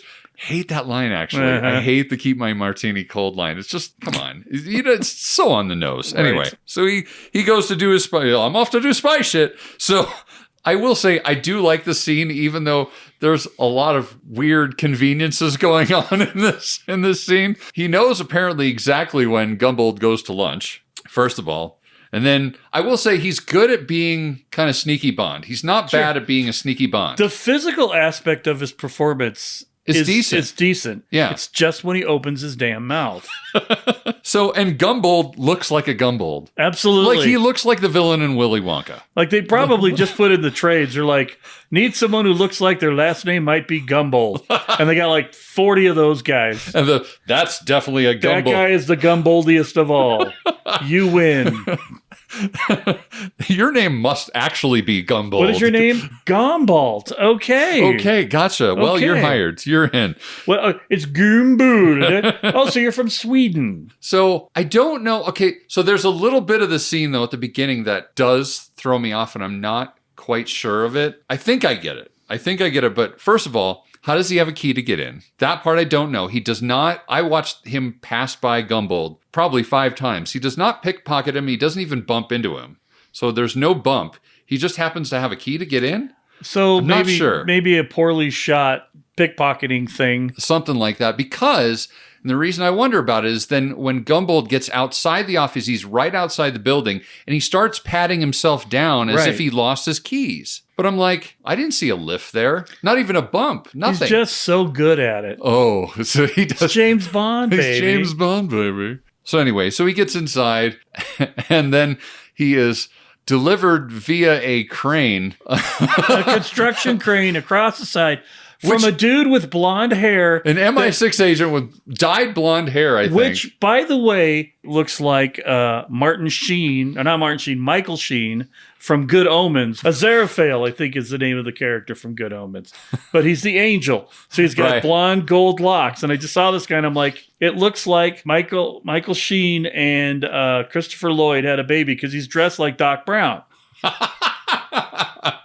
So I'm like, no, don't worry, Marty. I'm an angel, but I'm helping Bond out right now. Well, here's the interesting thing about this, too. So when this is going on, Bond is on vacation, right? Mm-hmm. He's off the case, and yet an MI6 guy helps him. So there's no explanation where this guy even came from. Well, and that's the thing. I had to look that up as well. I assumed watching the movie that he was one of Draco's men. Me too. And then I looked it up. Nope. It's an MI6 agent. And the guy that shows up later on in the film, like following him up Peace Gloria. And then ends up getting hung out to freeze. And I'm like, it's not official. So I just assumed he was a Felix Leiter kind of guy, right? Yeah. But in every Bond movie, you get the associate introduction of who that person is. Nothing. Even if the guy just walks up and goes, everything's ready to go, 007. And then... I almost wonder if this is another edit point where maybe they had established that guy a little bit more in some alternate universe where they do have a talk and that sort of thing. Because even there's a scene later on in this movie where Bond clearly wants to get off the mountain and go talk to Sean. Yeah. That's the name of the character. To find out what he knows or da-da-da-da-da. Because Sean comes up the mountain acting like he's just Joe Mountain Climber. Like, I just want to see what's going on up here. Right. I'm not an MI6 agent or anything. So, but it's just so weird that on an unofficial job using unofficial equipment, using equipment from MI6 right. to do this little bit of espionage. Unofficially. He cranes over this giant case. Bond brings it into Gumbold's office, and it's a combination. In no other world would this exist. A combination safecracker and photocopy machine. Like, why did they just make it a fax? You got to plug it into a phone line. Oh, yeah, they had faxes back in the late 60s. Really? Oh, they were gigantic. And they think VCRs from the 70s. Right. It existed. They were very slow and cumbersome, but they did exist. Right. Well, this thing was certainly cumbersome even. The fact that it was such a hyper-specific tool I know. that was so gigantic when we just been talking about miniaturization at the beginning of the movie. It's just it's so funny to me that like from the labs at Q Branch, we've discovered that a lot of our agents in the field they've broken into safes and then they need to immediately photocopy some information that's inside the safe. So we've created a combination safecracker and photocopy machine. Yeah. In coordination 007 with Xerox Corporation, right? We've designed a missed opportunity. a safe cracking photocopying machine. And given the penchant for product placement in Bond films, why didn't it say Xerox in big letters, right? Missed opportunity, man. Oh, man. Xerox. Well, of course, Xerox was making bank back then. I'll tell you who did get product placement in that scene is Playboy. Oh, my God, yes. So then he busts out the hidden, which I did like because that was very apropos, especially of the time. Sure. So he's like checking that out. Although I did find it really funny as he was leaving, he's literally walking down the hall, checking out a foldout, right, not even looking at it like a book. Like he had the whole thing. Oh, yeah. The full spread. As it were. As it were. So he gets what he needs. He photocopies it. Yeah, can't use a little tricky spy camera. No. Why would you? Everybody uses in every spy movie. Which he uses later on in the movie. Which he uses later on. Instead, he's got to photocopy the shit. Which he then has to send back down the crane. Send back down the crane. To Doc Sheen down at the bottom over there. Right. So, the agent's name was Sean Campbell. Sean Campbell. I had to look it up on Bond Wiki to find it. But that he has a name at all is amazing to me. Right. So Bond leaves just as Gumbold's coming back, of course. And then Bond goes to see M at his house. And, of course, M being M, he's got a big butterfly collection. I didn't know you knew anything about Lepidopteri. Oh my God. It's just another one of those, and this has been your Bond knows everything moment. Exactly. I didn't realize that they grew so small or something like that. It was just like, oh boy, okay. The only one who ever successfully did that was Roger. Yeah. Roger was really good at coming off sounding like he knew what he was talking about. With just the right hint of smugness about it. Well, that's why. Exactly. But basically, Bond gets himself back onto the case after showing M these letters between someone named Comte Balthazar de Beauchamp and the College of Arms. And so basically, Beauchamp is a Swiss or some other foreign version of the name Blofeld. At this point, he's going to go undercover posing as the guy from the College of Arms, who we will find out in a moment here is Sir Hilary Bray. And then he's going to use... It was a little fuzzy here, I felt like, this plot device. But I guess he's using some of his own family tree history as part of it. I don't know. I don't even know. Well, it sounded like Bond was doing it as a way to get in to talk to him. Oh, to sort of make... establish some bona fides and then make the can I borrow your identity for a minute or 7? Right. With an international terrorist organization that absolutely will not have any retribution against you in any way, shape, or form. Right, exactly. In no way will they come looking after your entire family. No. And it's not like they're going to be figured out since you're a genealogist who probably has a record of all of that. Right.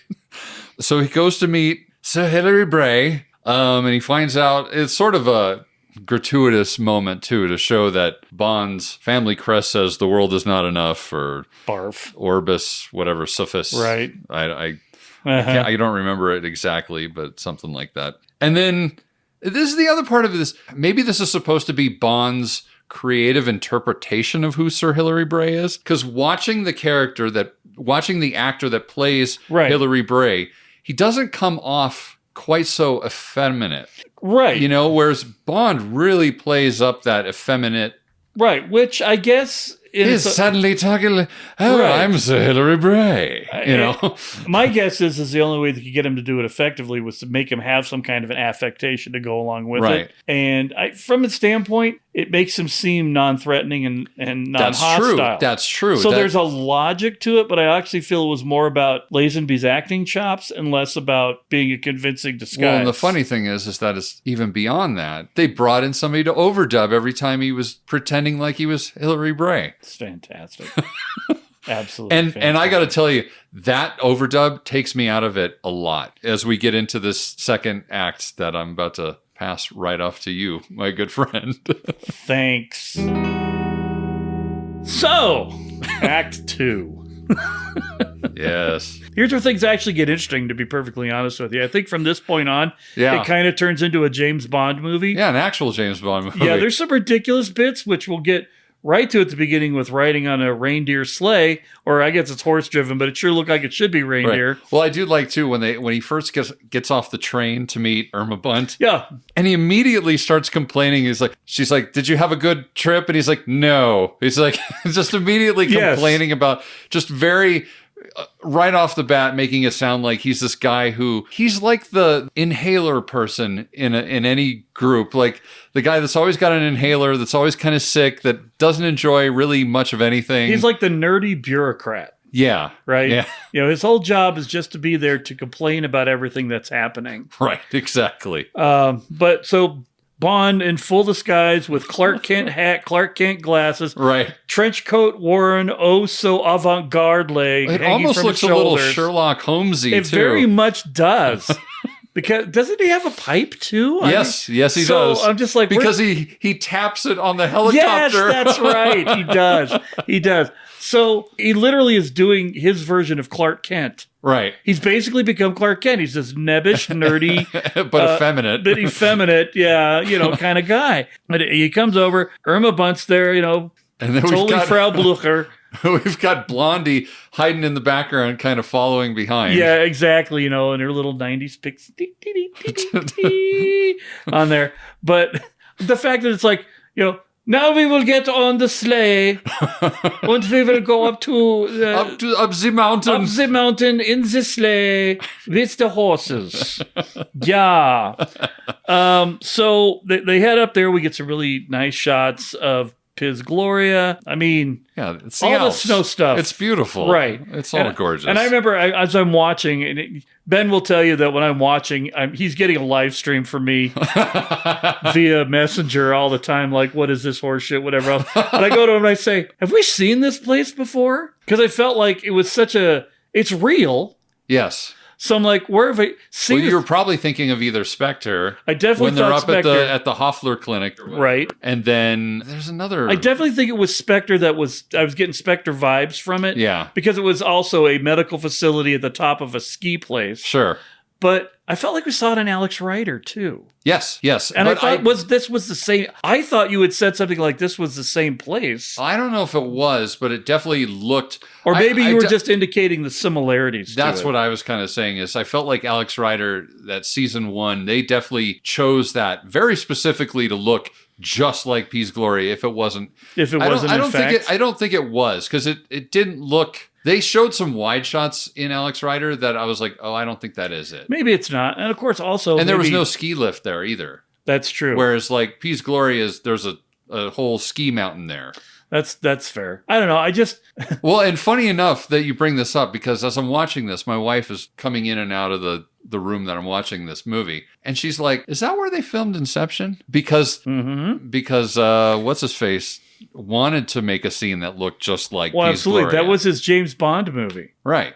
And I still to this day maintain I'd love to see a Christopher Nolan Bond movie. It'd be fantastic. I'm telling you, I'm going to go to my dying day saying, just give directors one movie to do. Yeah. And their version of James Bond, and get every good director there ever was and just go. Right. Instead of just, let's just remake Chitty Chitty Bang Bang. Yeah, anyway. There's got to be big money in Chitty Chitty Bang Bang. Sure. And maybe if they turned it into a porn, I suppose. But then it would be like, no, never mind. I'm not even going to go there. Let's just move on. Use your imaginations, Tens. So we get up to the aptly titled Blowshop Allergy Research Institute. Well, hold on. So we get to the helicopter. Remember, they get into the helicopter. Oh, that's right. Yeah, they get into the helicopter. And he taps the... That's right, yes. The pipe, because I guess he has to put it out or something, because they were worried about safety or whatever. Yeah. And I love when they're in the helicopter, and he does portray fear fairly well. Right. Like, he does act like he's scared as he's in the helicopter, just sort of like... Well, because, Superman just catches helicopters. That's right. Clark Kent rides in them. Right. So. And then that's when we get that silly little line from Irma, too, when he's like... I'll be glad to get my feet on the ground. Not ground. Ice. Not ground. Ice. Ice. Scat! Everybody chill.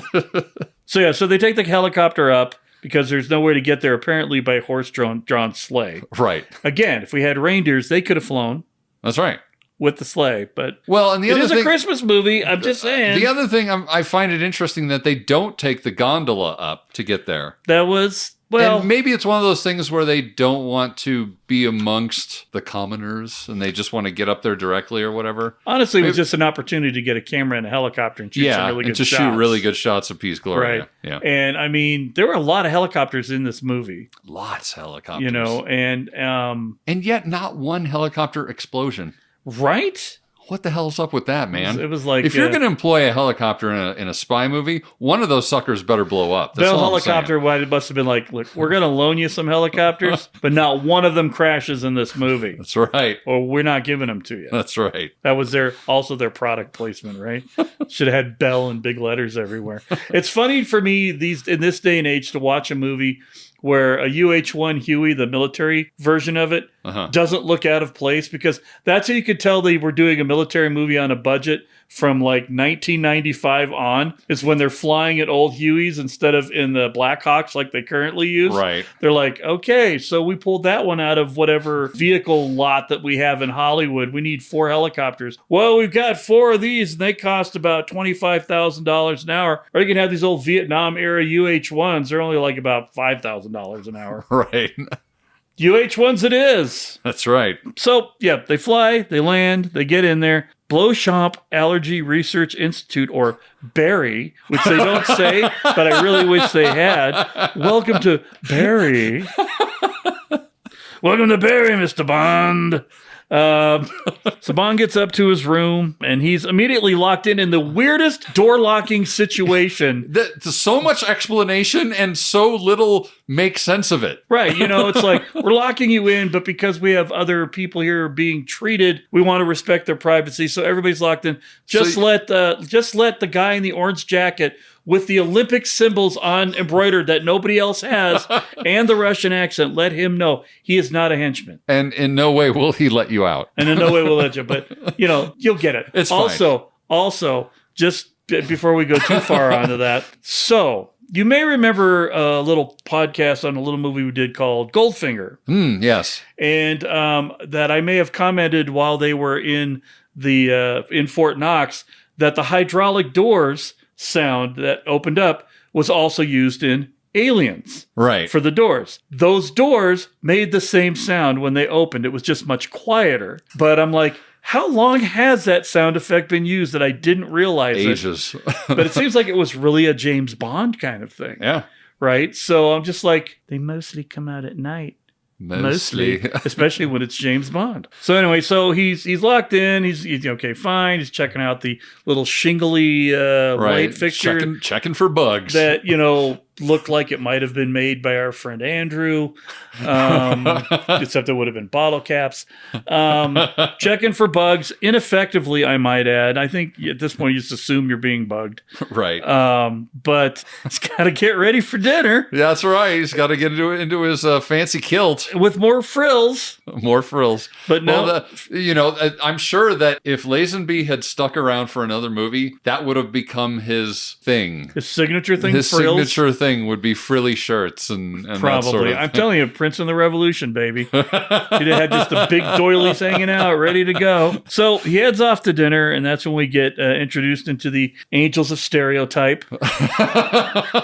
Just an entire room full of very attractive women wearing very mod fashion, baby. Yes. Well, there's a music track that goes along with them that is both very unique, and I can't get it out of my head, but I also kind of wish it would get out of my head. It's that da, da, da, da. Like every time you see the girls, they play that little... There's a little cue for them. Yeah, exactly.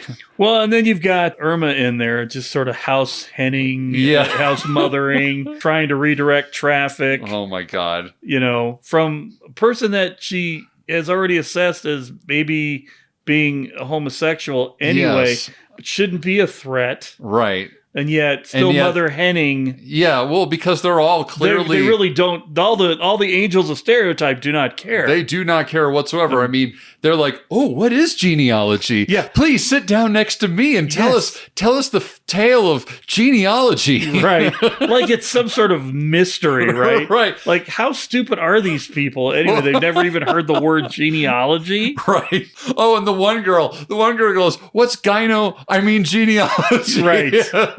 There's some definite throwaway dialogue in here that, by which I mean, should have been thrown away. So through the dinner, we learned that each of the girls is there to be treated for a specific allergy they have. Right. There's a little bit more exposition into the so-called process of it. Yes. But each girls are basically eating what they are allegedly allergic to. Yeah, like Ruby's allergic to chicken. And there's a callback to that, like when the tape is being played, when the Blofeld mind control tape is being... After this, you will love chickens. You will care for chickens. You will... Chickens will be your friend. Chickens will be your friend. Where are the chickens? Your name is Gonzo now. You love chickens. Right, exactly. So in there, we're talking about all this stuff, but the girls still want a girl. Oh, they don't care about Hillary. And whatever his proclivities may be. Yeah, they're gonna try and change those proclivities. Right up into writing her room number. Yeah. And thank God they only had single-digit room numbers. Imagine if she was in room 4021 or something like that at a hotel. She's moving her arm a whole bunch. It's looking like a whole lot of action is going down there that's not actually going on down there. But Bunt asks if he's doing well because he's a little shocked that he's getting a number written on his thigh. Bear in mind, he's wearing a kilt, so she can write on his thigh. And he pops up with the one-liner, just a little slight stiffness coming on in the shoulder. In the shoulder, I mean. Yeah, which I gotta say, for even a movie in '69, kind of a little ribbled. A bit risque. Yeah, for a Bond film. And they even pay off that line later on. Yes, they do. So dinner's over. It's time for Mr. Bond to meet Mr. Beauchamp. Beauchamp. Beauchamp, because apparently Champ and Feld are the same thing. Sure. I guess. I don't know. Yeah. I guess we're going to have to do a little bit of etymology on that. Maybe some genealogy, in fact.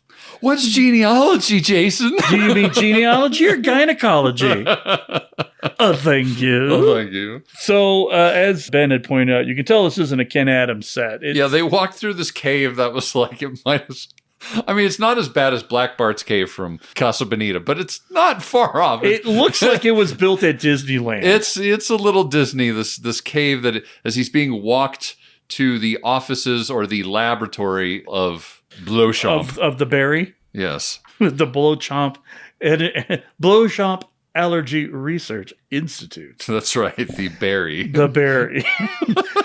So they get through the cave. We get into the facility. You got labby stuff happening in the lab. You got city thing happening in the city places over city by sitting. Lots of beakers being shaken. Yeah, absolutely, and not stirred. Not stirred. That's right, not stirred. Only shaken. Only shaken. Centrifuging. That's right. I think there's some computers computing, and it's like a little talkie pit.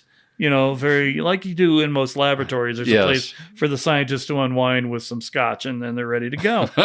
Well, I've noticed this about like every single Bond movie, really anything from that era. It's like apparently there was a drink set. There was like you could have a drink in any room anywhere in the 60s. Absolutely. You could be at Walmart. If Walmart existed in the 60s, there would be like, come to the bar. And I don't know how real that was, but that was certainly the perception that people of means or people of consequence had bars set up. Everywhere. And you could drink whenever. I mean, it's an undercurring theme in Mad Men. Right. Every movie in the 60s I've seen, I think it spills into the 70s. That's just what affluent people or people of substance had the ability to offer alcohol to whomever. Right.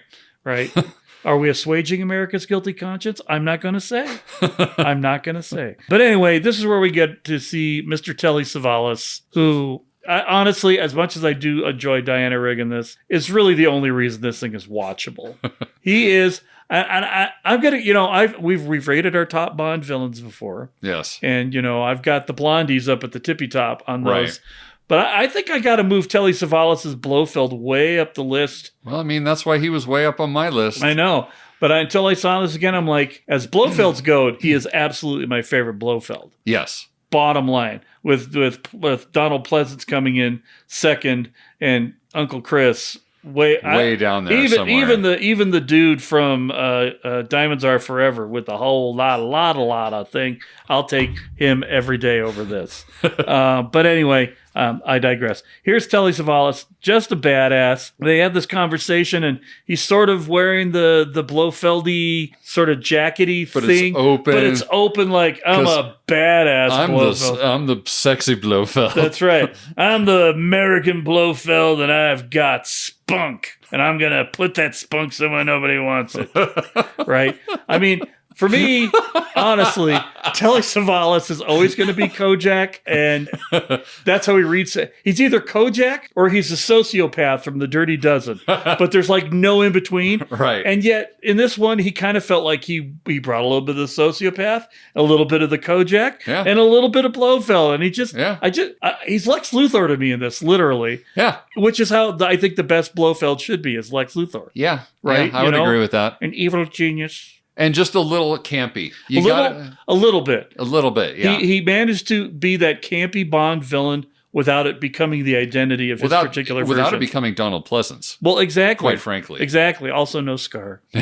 No scar. No scar around the eye skull. Although, apparently, he cut off his earlobes for... He did, so that he had the correct earlobes for whoever they were, which I'm like... For the Blowchamps, so he was part of the Blowchamp So he's line. a Blowchamp earlobe. If that's the case, lack thereof. I might be, because I have very small lobes, from what I hear. So they write Bond to be kind of... very persnickety and particular while he's impersonating Hilary Bray. Yeah, because he's very like, well, we'll just see if you're part of this Blowchamp line and if you're... Exactly. He's like, well, he'd been given some instruction earlier in the film to try and get him to go to these tombs and these catacombs, right, to get him away from the Institute. Right. And, Blofeld's like, we'll see. I'm a very busy man. Right. But I'm going to be very insistent. And but you're here. And you can't leave unless I want you to. So we're going to go ahead and do things my way. Yeah, so you're just going to stay here.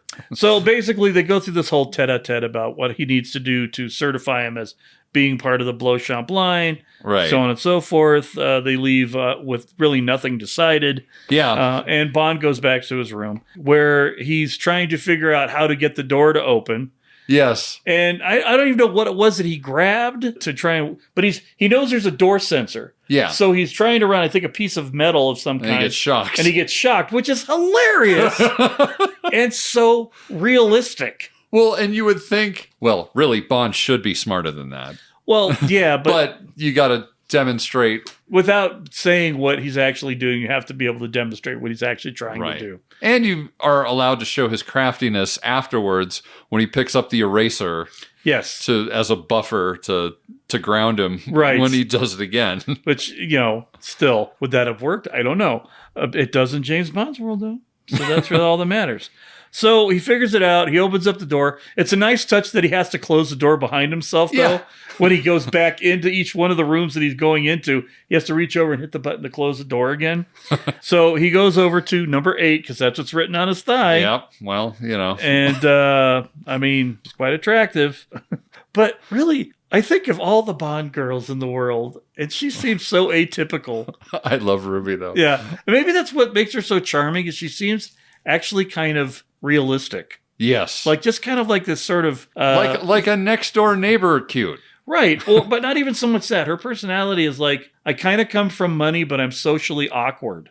Yeah. And you don't get a lot of socially awkward characters, period, in James Bond. Right. And typically, the women that are in there are not. And granted, they're also very two-dimensional in many cases, which this character is, but it is in a more endearing sort of way than your typical, like the other blonde, Catherine Schell. Yes. She's kind of more the prototypical Bond girly type of person. So it was nice to have a little bit of a quirky one in there. Nancy. Yeah, Nancy. But anyway, so they get in there and they do a little bit of the verbally cha-cha-cha. Right. Rada. And he drops the kilt and says... Or Ruby says, "It's true." And we all know what she means, don't we, Tens? That's right. Anyway, so just as they're about to get busy, we get the hypnotapes going on. Or was that after they got busy? I think it's afterwards. You know what? I think you're right, because I think because they're having the little pillow talk, and that's what it was. And then it starts the disco lights start going off. Now you need to get into the position and listen and everything else. Right. You love chicken.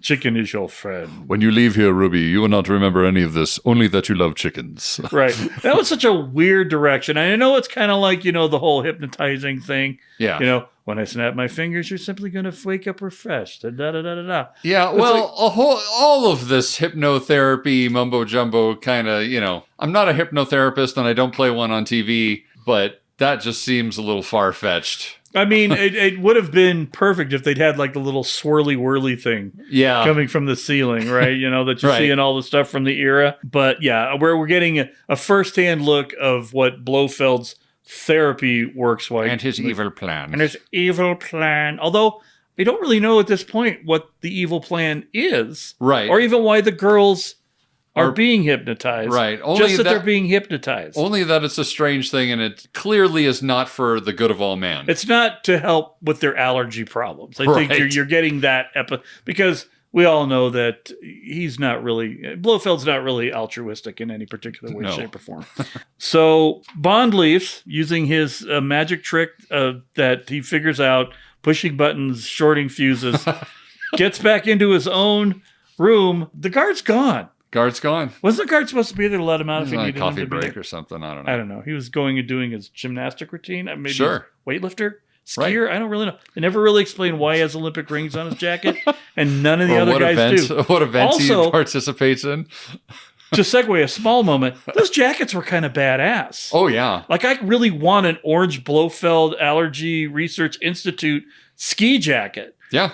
Barry. That give me one of them Barry jackets. You get a Barry jacket. If they made the Barry jacket and put it on some sort of the James Bond site, it could easily go for $8,000 or $9,000. It's so accessible for everybody. If you're going to sell a backgammon game for over $5,000, you could easily get $8,000 for a Barry jacket. Especially if you get the one with the circles embroidered. With the circles embroidered. That's so right. that you feel like I'm an Olympian. That's where you know where your money's going. That's right.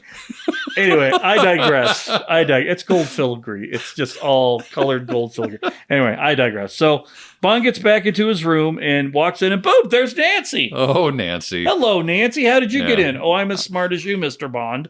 I know how to open a fucking door with a ruler and some bubble gum. I don't know what she was using, but she got in. I think she, in true Bond style, she had a nail file. Is that what it was? Yeah, I'm pretty sure it was a nail file. Fine. Which would be very apropos for a Bond girl. It scans. She says she came in to see the book that he had been talking about, the genealogy quote-unquote book, which is the sexual MacGuffin of this entire thing. It's not really there. It is a book. He actually took the book to go see Ruby in the first place, and then left the book in Ruby's room, not thinking he was going to have to show another girl the book that He's like, evening. oh, shit, the book. Oh, crap, it's still in Ruby's room. We're all about the book. Yeah. But she wasn't really there for the book. No. Spoiler alert, Nancy was not in there to read the genealogy book. She just wanted to also know if it was true. Correct. And I'm going to assume she found out. Yes. So we get back to the next day, and so we see Doc Sheen. Doc Sheen. Doc Sheen out there at the ski resort, looking a little less like Doc Brown at this point in time. Still full of Zaraphael, blonde hair, curliness going on. Yep. And he's trying to figure out how to get onto the top of his glory so he can help 007 out. And all the thugs are like, no, get out of here. He's Right. like, This is not for personal things or for public consumption, blah, blah, blah, blah, blah. And I'm like, are you an MI6 agent? You clearly know how to climb mountains. Why are you even bothering? Can't you climb the other side of the mountain? Wouldn't you just do some sneaky Bond type shit? Yeah, absolutely. Can't you get a helicopter? There's like 85 of them in this movie. Right. There's got to be one lying around. What about Little Nelly? Only Bond gets to use Little Nelly. Little Nelly Tell would have Q. been Little Nelly would have been perfect in this scenario. Exactly. Although maybe at that high up in the air, maybe there's not enough atmosphere for Little Nelly. I don't know. And at this point, he's back on an official mission now. Well, yes, he's so now they could even use Sean Campbell. Sean Campbell is now officially helping Bond. That's right. They could have brought in all the gadgets. Certainly, things. we have some sort of a mountain scaling grappling hook thing. Right. We could, but you need somebody to die. You know what? He's going to go the old-fashioned way. They couldn't get stuff up to the mountains fast enough. That's right. I got to help 007. That's right. So we move on from that, and then we've got those angels of stereotype curling. Curling. Literally doing curling. And to be fair, I would not even know what the hell they were doing had I not watched an Olympic event every so often to know what curling actually is, which to my thing is shuffleboard with, I don't know, edging? I'm not sure. I just think it's funny how, I'm so used to watching curling in the Olympics that I'm watching their technique. Sure. And I'm like, nobody's brushing the brush That's more. what I'm saying. You need a lot more brushing going on. Come on. I don't even curl and I know that. So Bond comes out to watch the girls curling and is asked, Sir Hillary, is your stiffness gone? And he replies, of course, for now. So Campbell, or our man Doc Sheen, rides on top of the gondola car, then tries to climb because he's not going to get in the gondola the way he wants to. Right. But he's got to get up because 007 clearly needs him to die because that's literally all he's going up there to do. Right. Bond on his end is trying to go back down to meet him, but Blofeld insists, you just need to stay put. I love this part at the end where just as they're leaving the roof or the platform out there, Ruby's like, my room at 8, and then Nancy comes by, my room at 9 or whatever. And then I think George tacked on, I don't even know if that was a line where it was like, you a 10? To the Japanese girl. My work is piling up. All the one-liners are just... Well... there was such a more judicious use of them in the Connery films. Yes, right? yes. Right, and it just feels like in order to make him seem like James Bond, he just had to drop them like turds wherever he went. And that's really what most of them were just gigantic turds. Yes. There's no way around it. So Bond goes to Ruby's room again, but it's Irma Bond! And a thug to whack him in the back of the head. And boy, did he. Down goes Bond. And then we get the lovely zoom in, zoom outs. Right, it's Christmas. It's funny, too, because those zoom in, zoom outs of the Christmas tree topper, that's what I always think of. Like, when I first saw this as a kid, I always remembered that part. And I was like, oh, this is the weird psychedelic Bond movie. Right. Like, because that's all I could remember. Right. Was that part. Because the context wasn't that he was unconscious and coming to, right? Right. That's hilarious. It's funny that Christmas is in this at all, that it's any kind of a consideration.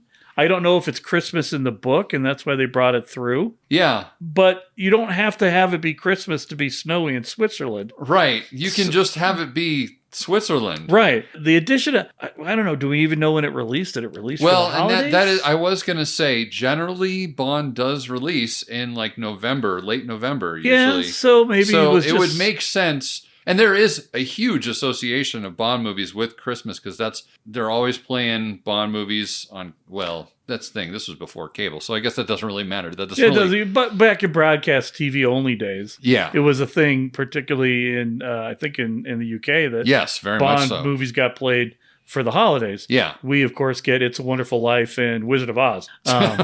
No, Wizard of Oz is Easter. It's still a holiday. Yeah. Are they playing Bond during Easter? No. Okay. I don't know. All you with your Gentile holidays always throw me off. Always throw me off. But it's funny because there's always the discussion amongst the cinema illuminati. Yes. Of what constitutes a Christmas movie. Yes, right? yes. Right. You know, It's a Wonderful Life is a Christmas movie. It literally takes place during Christmas. Right. Right. But also, so does Lethal Weapon. Literally takes place. Yes. In fact, every Sean Black movie that he's ever written, except for one, also takes place. Iron Man 3 is a Christmas movie. Die Hard 1 is a Christmas movie. Gremlins, Christmas movie. Blah, blah, blah. Batman Returns, Christmas movie. So I'm glad that there is officially one James Bond movie that is in fact under the definition that I have of Christmas movies, a Christmas movie. Well, I mean, Blofeld literally says "Merry Christmas 007." That's right. As he comes to. Merry Christmas 007. Who loves you, baby? You want a Tootsie Pop? So anyway, Bond wakes up, gets the Merry Christmas, and Blofeld knew who he was from the get-go because, duh. Yeah. Well, and then he mentions that, like, not only do genealogists not try and bed female patients at his clinic, but they also would get right the location of whatever it was that they were going to see in the tombs or whatever. Right. Apparently, it wasn't at the tombs. It was somewhere else. Right. So that's how he was sort of found out or whatever. I feel like... I'm just happy that he was found out so I don't have to hear that overdub anymore. Right, no doubt. I don't know. I kind of feel like he was bragging a little bit. I feel like Blofeld knew already. Because at this point in time, they've had a few run-ins. Yeah. I mean, if you're counting the previous... If you're counting You Only Live Twice, then... They know what each other look like. That's what I'm saying. So if you're trying to have actual continuity... Which, we all know is kind of fuzzy except for the last few movies. Right. And now that's very controversial because there was continuity. You purists, I swear. Character development! Anyway, but that's the thing. I was like, isn't this the same James Bond? That's what we all maintain, right? Right. So they literally knew each other face to face. Well, apparently not. And I mean... We could have at least explained Bond got a reconstructive surgery to look different. Yeah. Now that Blofeld knew who he was, we didn't even get that. Yeah. So, okay, fine. Yeah, they both had reconstructive. Clearly, because Blofeld is always getting that shit done. Right.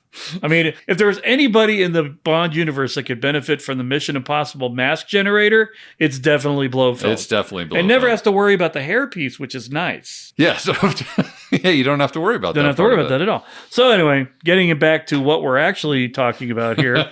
So he points out to 007 that old Doc Sheen, well, he just wouldn't take no for an answer. And shows his new accommodations outside of the Institute, hanging from, I don't know if that's from the cables to the ground or just some ropes they strung him on, under the assumption that he was trying to climb. But Jason, you forgot a very important thing. What did I forget? You forgot that this is the scene where Blofeld does what every Blofeld does and explains he monologues his entire plan. Not entirely the plan, though. Not entirely, but he shows some restraint, which for a Blofeld is admirable. Is admirable. But he rolls out Virus Omega and talks about the total infertility of plants and animals, essentially extinction of food sources, I'm guessing. To me, it felt thin. That's all I'm saying. To me, it felt a little thin.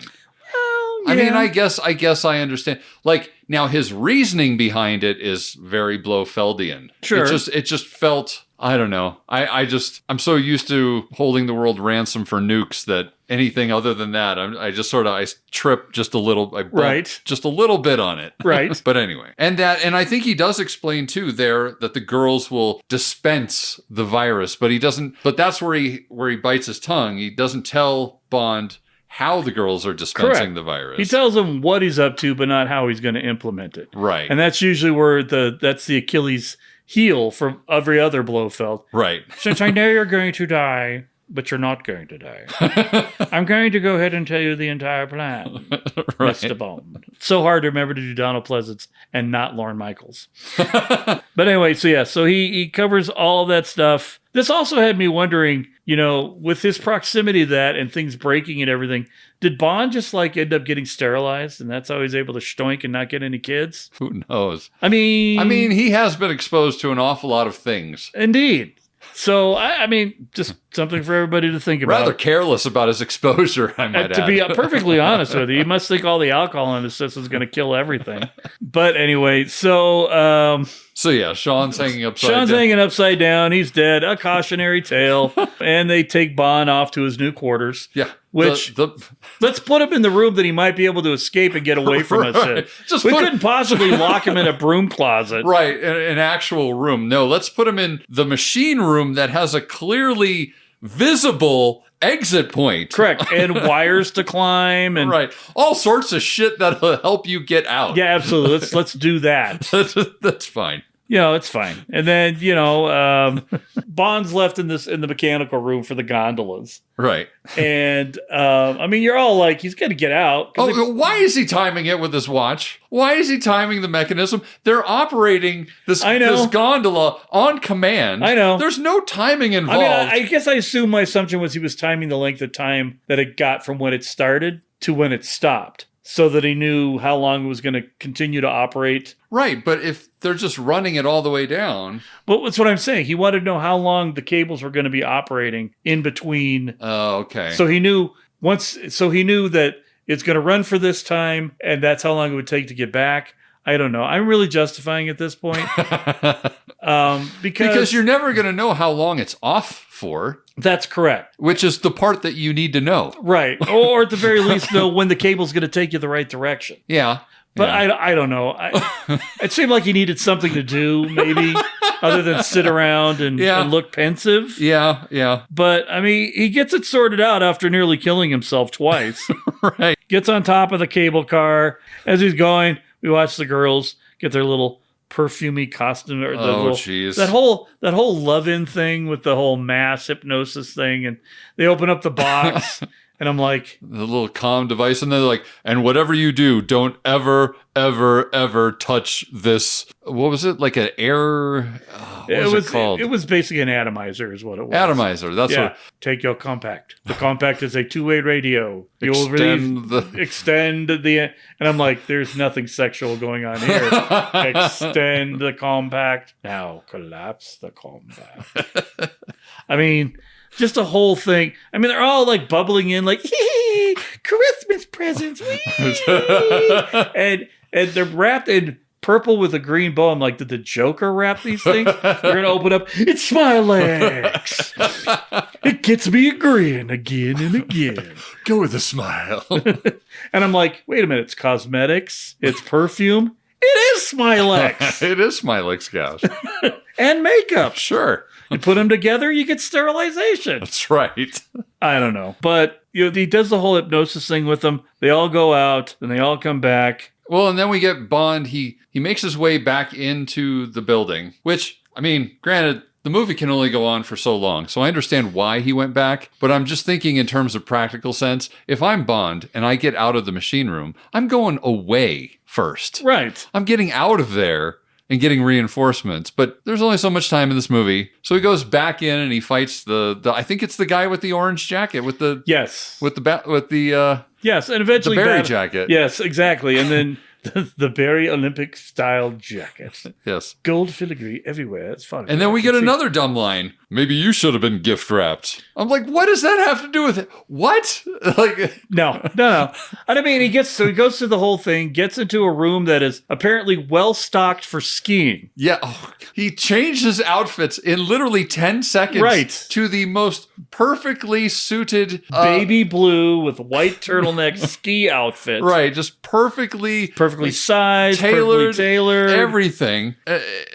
Okay. What would have been funny? What would have been funny is the backpack that Campbell had. If that had been in that room and he pulled out the outfit, that was why he so desperately needed to get to 007, was so that he looked badass while he was skiing. You out need of the there. ski outfit. you need this. And your goggles are in there too. Your giant oversized goggles, I might add. The most ridiculous. Listen, I'm going to take a moment here because the undisclosed location, while shall remain undisclosed, is within striking distance, we'll just say that, of a ski resort. Or three. Sure. And I know a thing or two about skiing and how skiing works. And I can tell you that it does not work the way that it works in the world of Bond. Because in the world of Bond, every ski boot snaps into every ski. All the bindings are installed on the ski at the same distance. Doesn't matter how big your foot is. Right. In no way are they custom to the size of your foot. No. Like they are in real life. No. So that's fun. Yeah, that's the first thing. I get that maybe he found a spandexy suit that fit him. Sure. It's one thing to find that. It's another thing to find the exact size of boots, the exact skis with the bindings that have already been tuned and installed to fit that boot. I could even go so far as to say he got boots and skis that matched. Sure. But are those boots going to fit him? Right. So that he could be doing all of his magic ski bullshit? Right. This is where the plausibility ends for me, ladies and gentlemen. Yes. But I digress. Yeah, so we get a ski chase. Yay! Is it a Bond movie without a ski chase? I mean, there are some that don't have them, I but think this is the first one. Is it really? Yeah. This is the one that kind of... set them all afire, I guess. This is the skiing Bond because it movie. Seems like every other Roger one has one.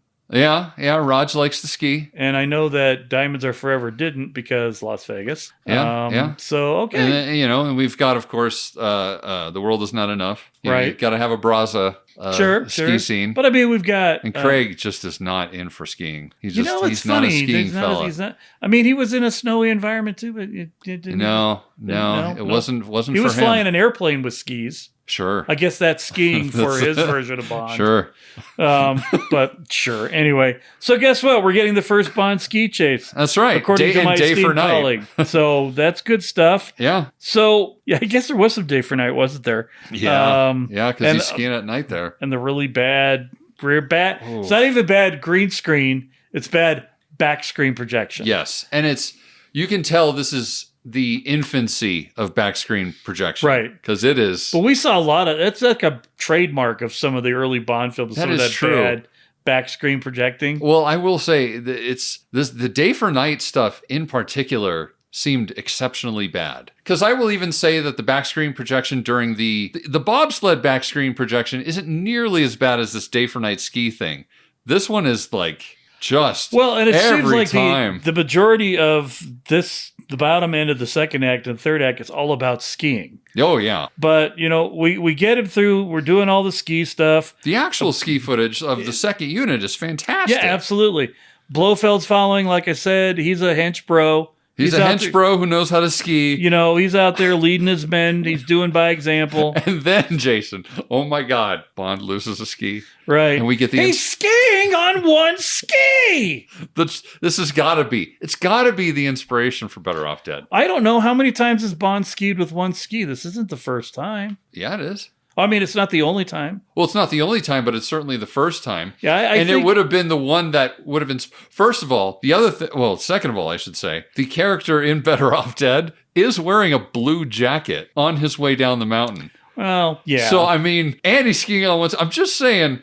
The similarities are lining up a little bit. I mean, I don't know Savage Steve Holland personally, but I'm a fan of his work, and I feel like if there was a Bond connection, it was tenuous. Yes. At best. Right, sure. I think it was more of a callback to anybody that's done a ski scene. Perhaps a happy coincidence. Where they had to do it on one ski. So perhaps Bond did... This movie did introduce the idea of that into the cinematic universe. Right. But it has been used a lot. A lot. However, I did say that immediately, and I do it in every Bond movie or any movie where I see it in. He's skiing on one ski! Which he does very well, as a matter of fact. Yeah. Whoever that stunt guy is doing the skiing. Maybe it's the same guy who's done it in every single one of them. Could be. That would be interesting. Yeah. So Bond, as he's going, he clotheslines the guy who goes. Some of these, dude, that death scene. The first guy he knocks over the cliff. They must have spent extra money for that scene because it goes on forever. You follow him all the way down. All the way. All the way down. all the way down. It's like maybe 15 seconds? Yeah, it's a long. I mean, I expect there to be like a little and smoke, like Wile E. Coyote going down a cliff. I can almost hear Cubby saying, "Listen, we paid and filmed the body falling all the way down to the very bottom, and we're going to see it. Yeah, we want to see it. We're going to put it in there because the next guy goes over the cliff, much more brief. Right? Yeah, we've seen it already. We don't need to do it again. All right, we know it's. We get it. We get it. So the chase eventually leads into the town. Yeah. Might I just add, though, that he then binds his boots into someone else's skis. Right. To get the rest of the way down. Because, again, in the Bond universe, you can just click into any old... It's universal. Universal. Doesn't matter what your shoe size is. That is, in fact, what the universal and universal imports means. Okay. Everything fits universally. Sure. That's what they import. That's so right. I bet you those are universal import bindings and boots. Sure. Universal. Yep. So as we all know, every mountain town has a cabin filled with gigantic bells to fight in.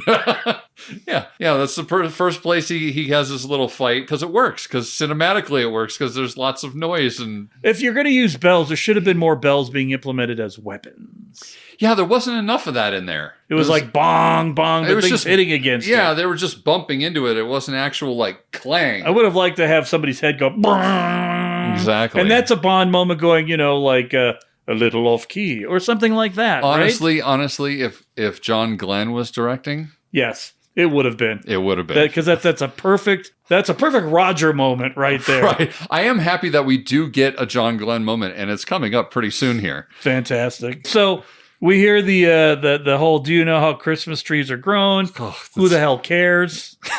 Nobody cares. Nobody and cares. A Johnny James. That's a Charlie Brown Christmas song, not a James Bond song. Indeed. But it's there. Well, it's Christmas time. There's holiday shoppers walking to and fro. Bond's trying to blend in with his He's trying to blend in with his hat or with his coat. Yeah, he stole that plaid jacket out of somewhere. Right, he stole his plaid. I think he actually stole the plaid jacket. Maybe not, but he's the problem is he's still walking around in a skin tight blue skiing outfit. Yes, that he's done. And he's tall. And he's about 50% more attractive than just about anybody else there. No hat. No nothing else. Why would you do that? Why would you disguise yourself in a way that's effective to disguise yourself with? Well, that way Tracy wouldn't be able to find you as you're hunched down by the hunkered down by the ice skating rink, trying to blend in. And there she is. Now, did she have access to radioactive lint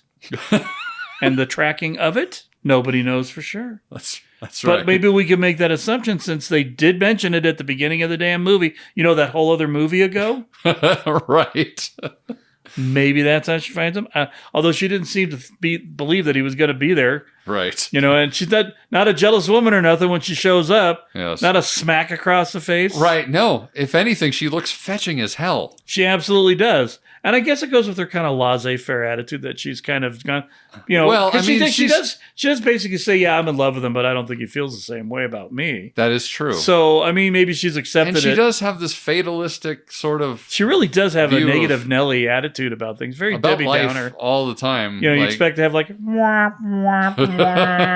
every time she talks. We are jumping ahead because I'm realizing now that the jump scare, actually, the John Glenn jump scare does happen before he sees Tracy, where he's backing away from Irma Bunt and the hench people, and he turns around. That guy in the Yeti costume is right there.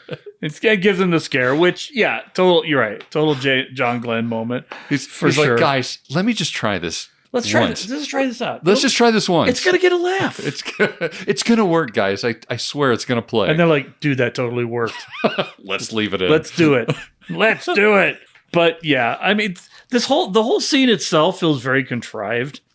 Yeah. In that you've got this huge group of people that can't seem to catch this one guy who's clearly easy to find. Right. Like, they're looking for him. They know how he's dressed, but Tracy finds him. Well, doesn't know anything. Yeah, but Tracy's smarter than the average bear. Or Bond girl. Or both. Or Yeti. Or Yeti. I guess. So, I don't know. But anyway, I like your thing here in the notes. We get a very Tanya Roberts sounding, James! Yeah, well, that's like when they go to the phone booth or whatever. So that's the other thing, this whole scene, the fact that everybody's driving in rear-wheel drive cars. Yeah. And I'm just like, I've driven late 60s Detroit iron in bad weather. It's a nightmare. It's a nightmare. Yet during this car chase, Tracy.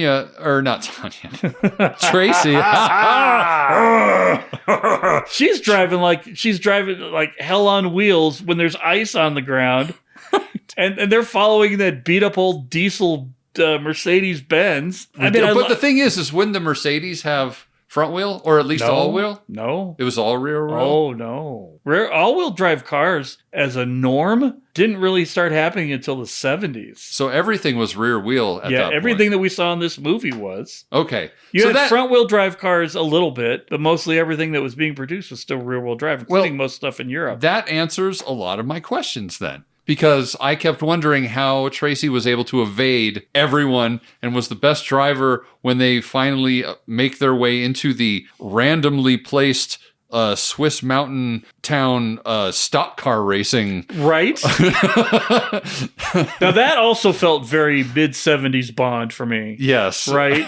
Just... It's just that random, look where we are now. Well, I just pulled into a gas station to put fuel in my airplane. That's exactly what that felt like to me. And then they win. But I do feel like when they stopped at the phone booth, and just as he's trying to call up, like you can make a call from Switzerland in the Alps all the way to London. Sure you could. In a mountain town. Of course you can. Of course you can. And it's easy. No problem. In 1969, sure. It'll get through. But he's waiting for the phone line to connect, and he starts getting shot at, and we hear James. Right. And it's the most Tanya Roberts sounding James ever. Well, it's kind of hard not to say James that way in a sense of excitement. That's true. Or That's terror true. or something like that. It has its own sort of vocal quality. I kind of wish in the phone booth somebody would do like a thing where you get Lily Tomlin, her one ring yeah, two the operator on there. Hold one moment for the Her Majesty's Secret Service. One ringy dingy, two ringy dingy. I'm afraid I'm not getting anyone at the other end of the extension. Is there another line I could try? They did give one-liner to Tracy in this when they're at the stock car race. Yes. We didn't even stay for the prize. Well, and beyond that, too, she goes, I hope my big end will stand up to this. Oh, dear. I don't think I caught that. Well, first of all, Tracy, you don't have that big of an end. It's quite a nice end. It's quite a nice... It's perfectly sized. It's perfectly sized end. Perhaps she meant the car. Perhaps. Cougars have big ends. Cougars do occasionally have big ends. Some cougars do.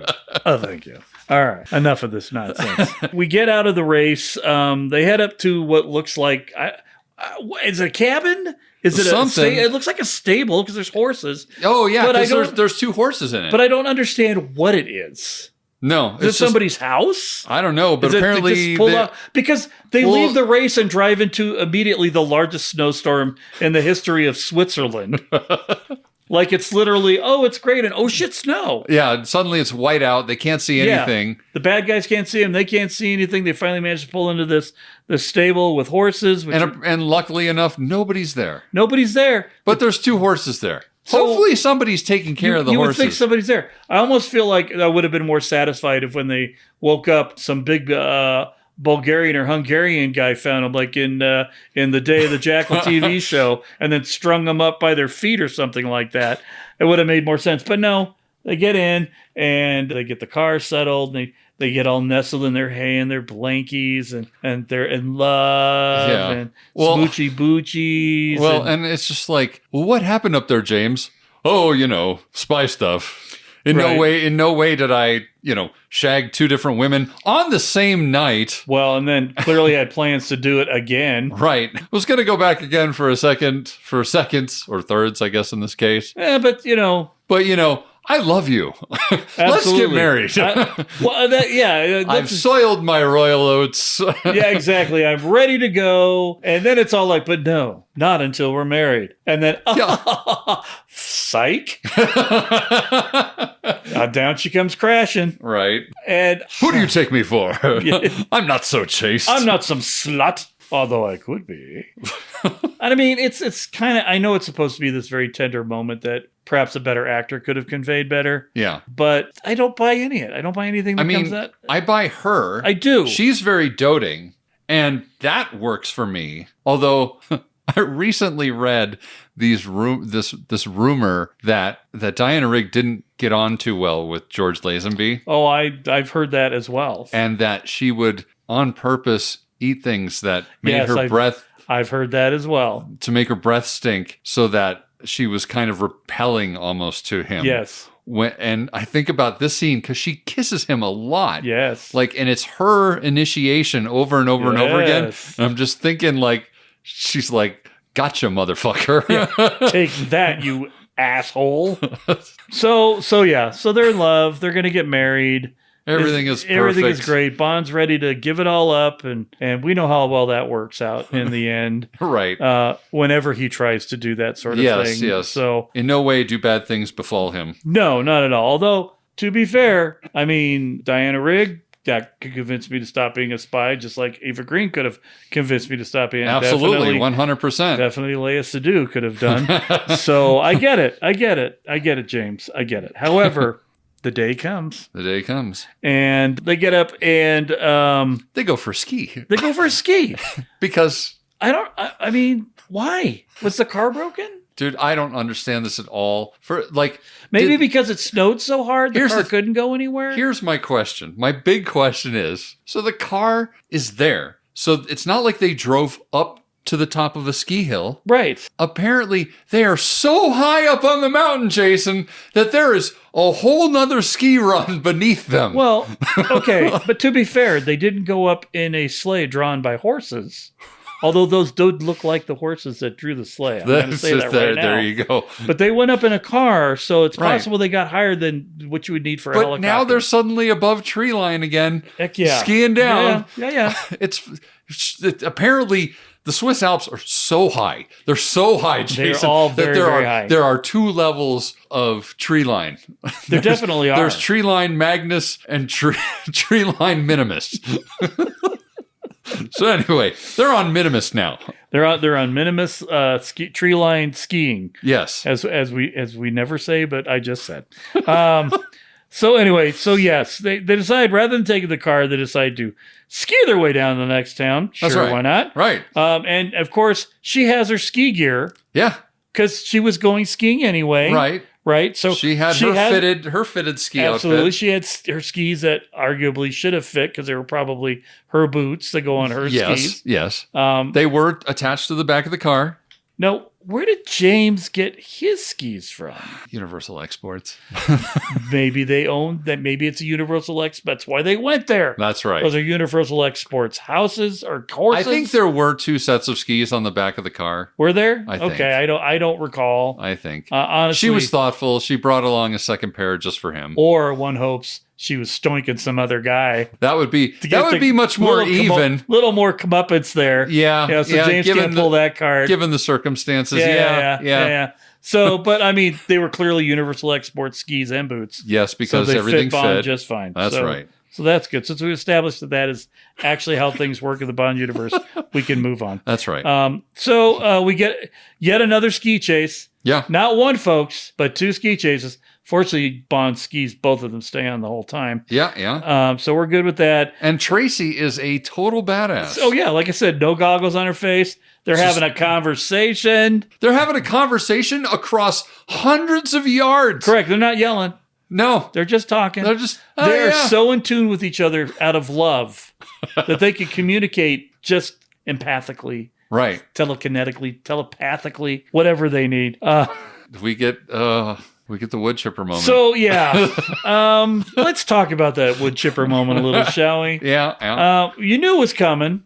Oh, yeah. I mean, they telegraphed that. The moment you see that whatever that vehicle is that's chopping up the ice or whatever. Yeah. It's got an auger on it. It's you knew it was coming. You knew. I'm just surprised. at how graphic it was. Yeah. Like it wasn't just red dye and snow. Oh, it was. There were chunks. There were chunks of human flesh shooting out of this. And I'm just, at a very vivid Fargo flashback. Oh, yeah, very much so. That's exactly what I thought of. And one does hope that was the inspiration for that particular moment. Oh, boy. Yeah. Wow. Coen Brothers are like, can we get a Bond moment in here? Just put him in a wood chipper. But anyway, so Blofeld basically sends 3 of his guys to their death. Well, hold on. We're glazing over the fact that Bond then says the worst. He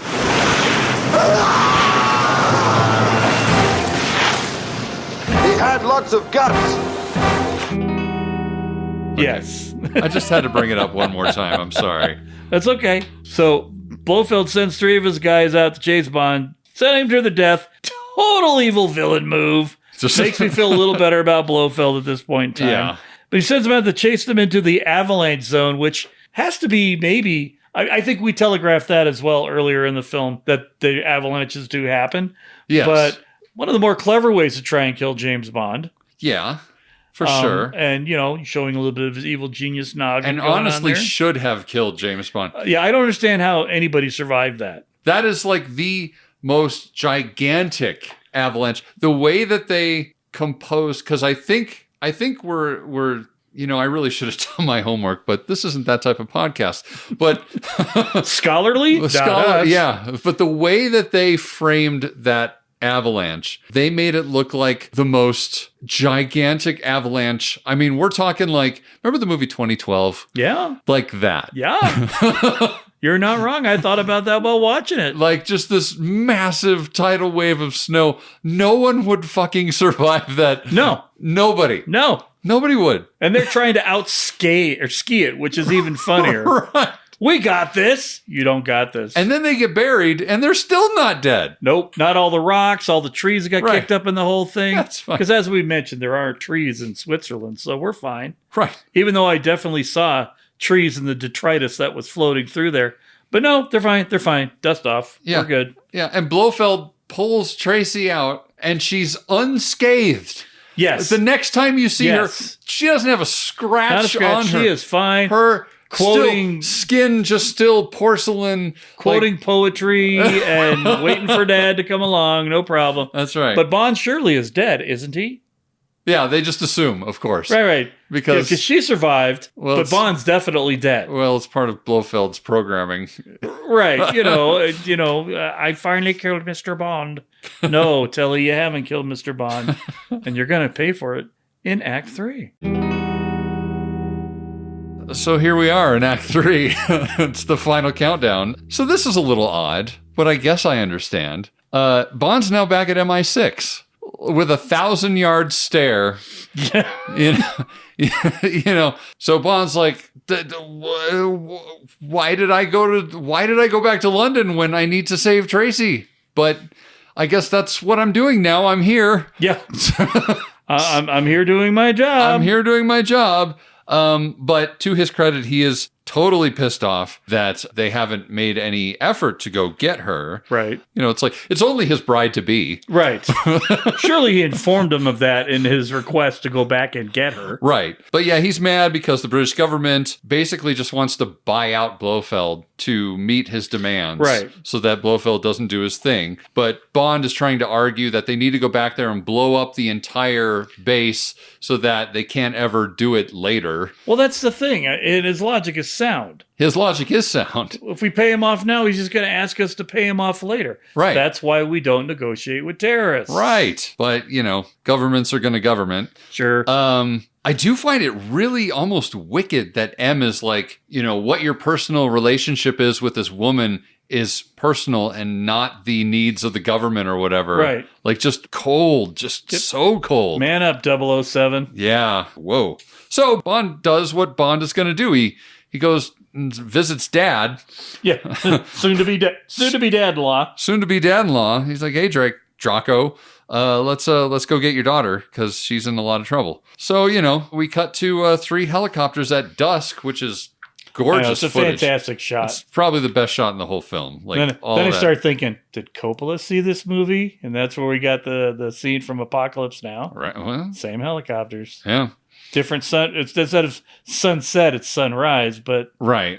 still. Yeah. Beautiful shot. Beautiful shot. I guess, having those helicopters, obviously, they took advantage of the fact that they had them to get some really good They definitely got aerial their money's. photography. They definitely got their money's worth out of it. That is for sure. So then we start getting this banter between Blofeld and Tracy, and you begin to remember what it's like when two good actors are in a room together. Enjoy it while it lasts, kids. That's right. And Blofeld's trying to pitch to her that they could be married and that she would then become the countess or whatever. And she's like, but I'm already a countess. Idiot. Yeah, so you're not really giving me anything that I don't already have. But I wish that what they'd done is they'd played up more of the whole Romeo and Juliet aspect of bringing the two great houses together. Yeah. To make one gigantic organization between Spectre and her dad. That would have been a nice addition. A little bit more motivation than what Telly Savalas was spouting out. Because it's really one-sided for Blofeld, right? Yeah, yeah. I get the hot chick that Bond had, so I get to put you on my trophy case. You're Yeah. not really offering her anything other than not killing her. Right. And if he'd been watching the rest of the movie, you already know she has a death wish that she doesn't care. Right.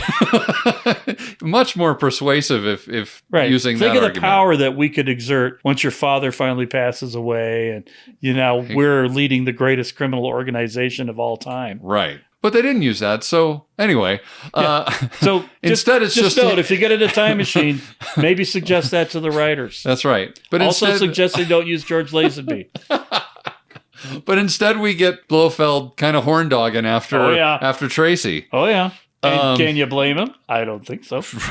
No. But then as they're talking, as he's trying to persuade her, his men start hearing stuff on the comms from the helicopters, and Draco is on the comms trying to say that they're what is like a Blue Cross or a Red Cross. Yeah, there's some sort of like mercy mission, and then they have a bunch of reporters on board. Yeah. Type of thing. And so they're basically asking for an emergency landing of sorts. Right. And Blofeld actually believes the story. Right, which is completely implausible. Right. Whereas his men are like, boss, I'm not buying that. I know I'm not an evil genius, and I don't want to overstep my bounds because I don't want to end up going in a chair that dunks me into a tank full of sharks.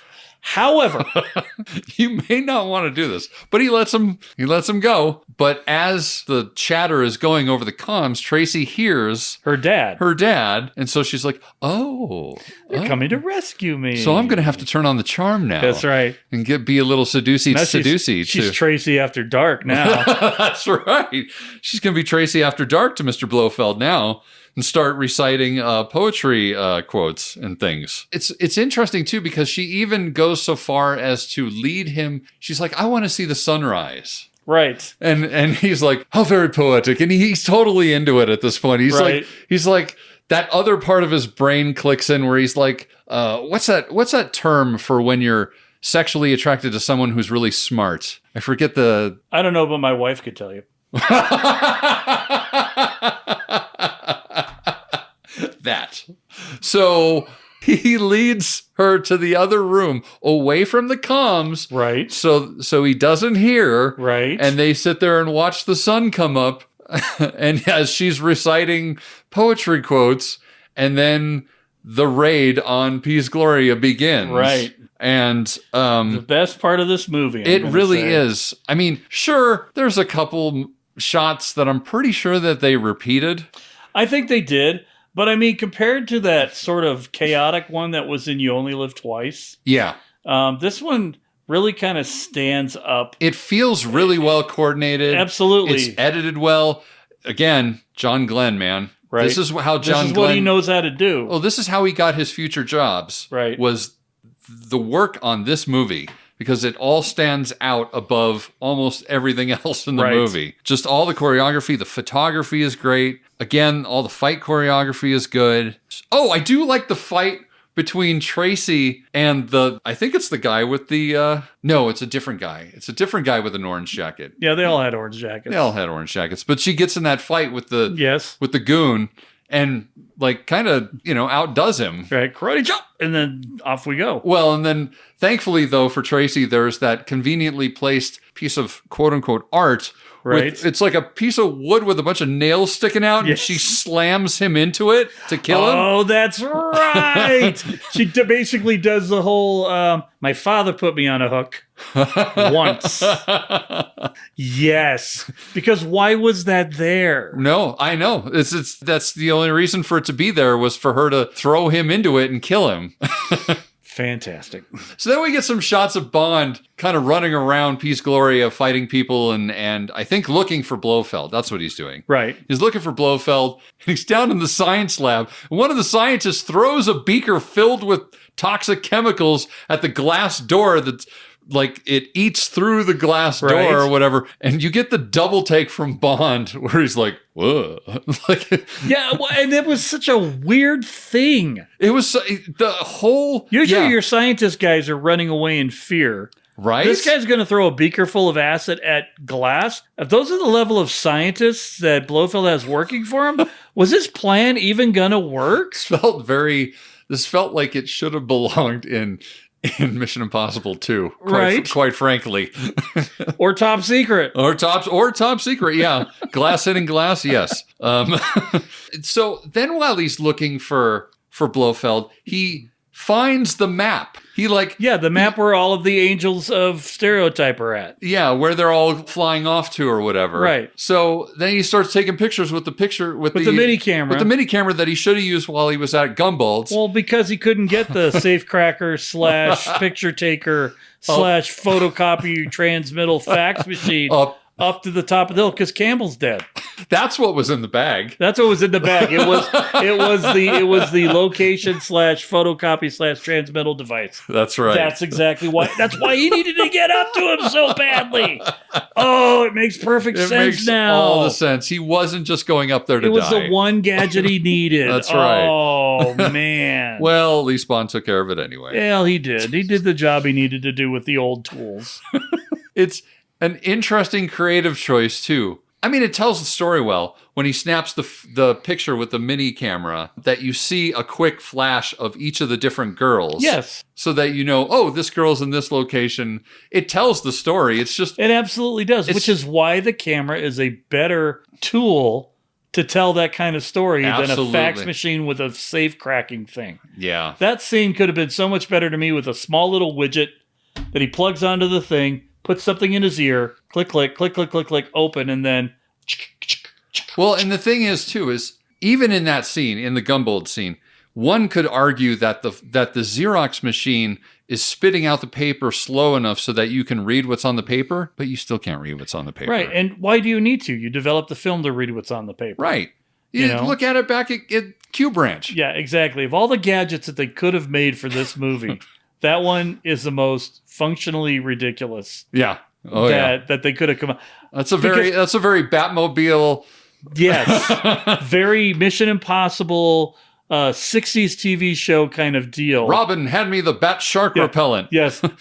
Robin, get me the bat safe cracker. Yeah. The radioactive machine. lint made more sense. Yeah. Yeah. And numerous circumstances. And yet they still didn't use it. I mean, could you imagine if Bond had a little bit of that radioactive lint in his pocket that was probably shrinking his junk, and then as he was boning the girls, sprinkled the girls with a little bit of radioactive lint. There you go. Then we find all of the angels of stereotypicalness where they're at without having to use a camera even. That's right. I don't know. Wow. So then we get a little bit of montage of setting up so many bombs. So many charges. And quite honestly, kind of a letdown when it was actually exploding. Like, I expected, just boom, boom. But it was kind of meh, boom. Yeah, we don't want to destroy everything, just mostly everything. Mostly. Yeah, and then no avalanches at all, even though all it takes for an avalanche is a couple of flares, apparently. Yeah. So now Bond is missing, I guess, because we're now cutting and we see the chopper and everybody's trying to get out before the bombs go off. Well, yeah, because Draco's like, Bond's got enough. He knows the timetable. Draco covered his part of the mission, which was rescuing his daughter. Right. It wasn't there to help with the intrigue. Right. As far as he's concerned, Bond's going to come back and probably get him at some point, right? Yeah. He's still a bad guy. You have to remember. So yeah, if his motivation is, I don't care if Bond dies if he ends up taking out my biggest competitor. Right. I just need to take out my biggest competitor and get my daughter back. Yeah, and I got part 1 of it, and the other guy's going to take care of part 2. I don't care. Right. So that's when he lays out his own daughter. Right. And then, spare the rod and spoil the child, eh? And then chuckle. Somebody chuckles. I think there's a chuckle. It wasn't me chuckling. I was not chuckling. No, either. I mean, nobody that was born after 1970 was chuckling at that. Nobody was born when this movie came out would chuckle at that moment now. So after the lackluster explosion of Peace Gloria, then we get the bobsled chase. And I do actually really like this.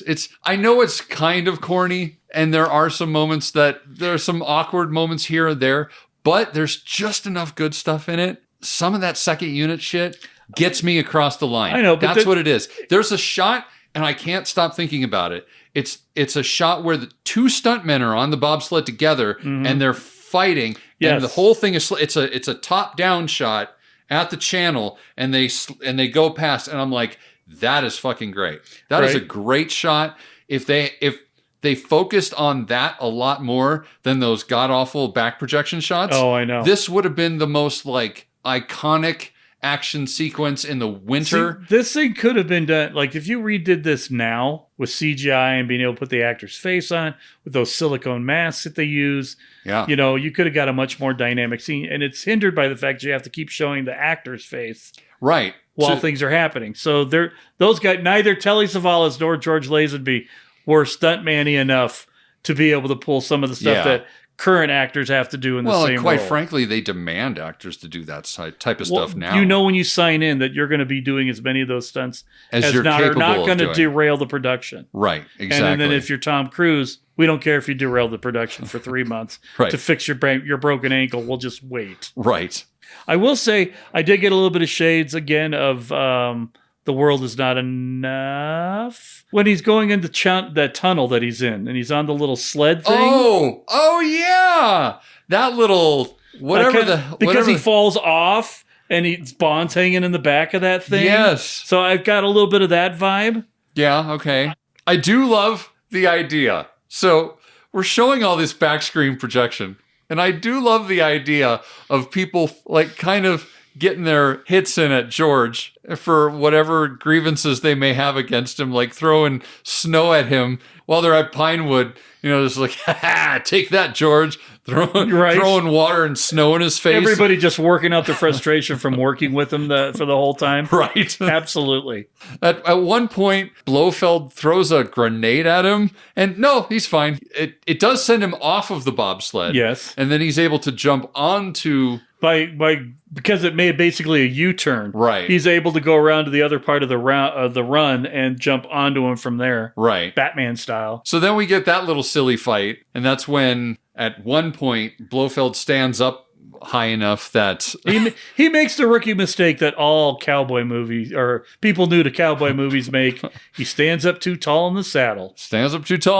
And there's a tree branch. Boom. Boing. And then, of course, we're meant to think that he's dead because he's sitting there hanging. But, of course, this is Blofeld. He's not going to die. Well, and to be honest, how good an assassin is James Bond if he doesn't go to make sure the person is dead? Right? Right. He literally had him unconscious. I mean, You've been chasing this guy for 2 years. You almost quit the Secret Service because your boss told you couldn't chase after him. You finally got him incapacitated where he can't go, and I'm done. And you don't even go back to double tap. Yep, exactly.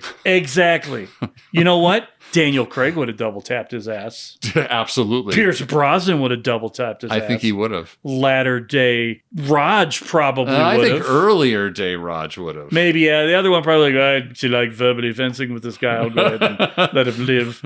But it feels like both Connery and Lazenby's Bonds were a little more blasé about killing their nemesis. He did have a one-liner for it. He's branched off. God, can you even call that a one-liner? He had a lot of guts as he branched off.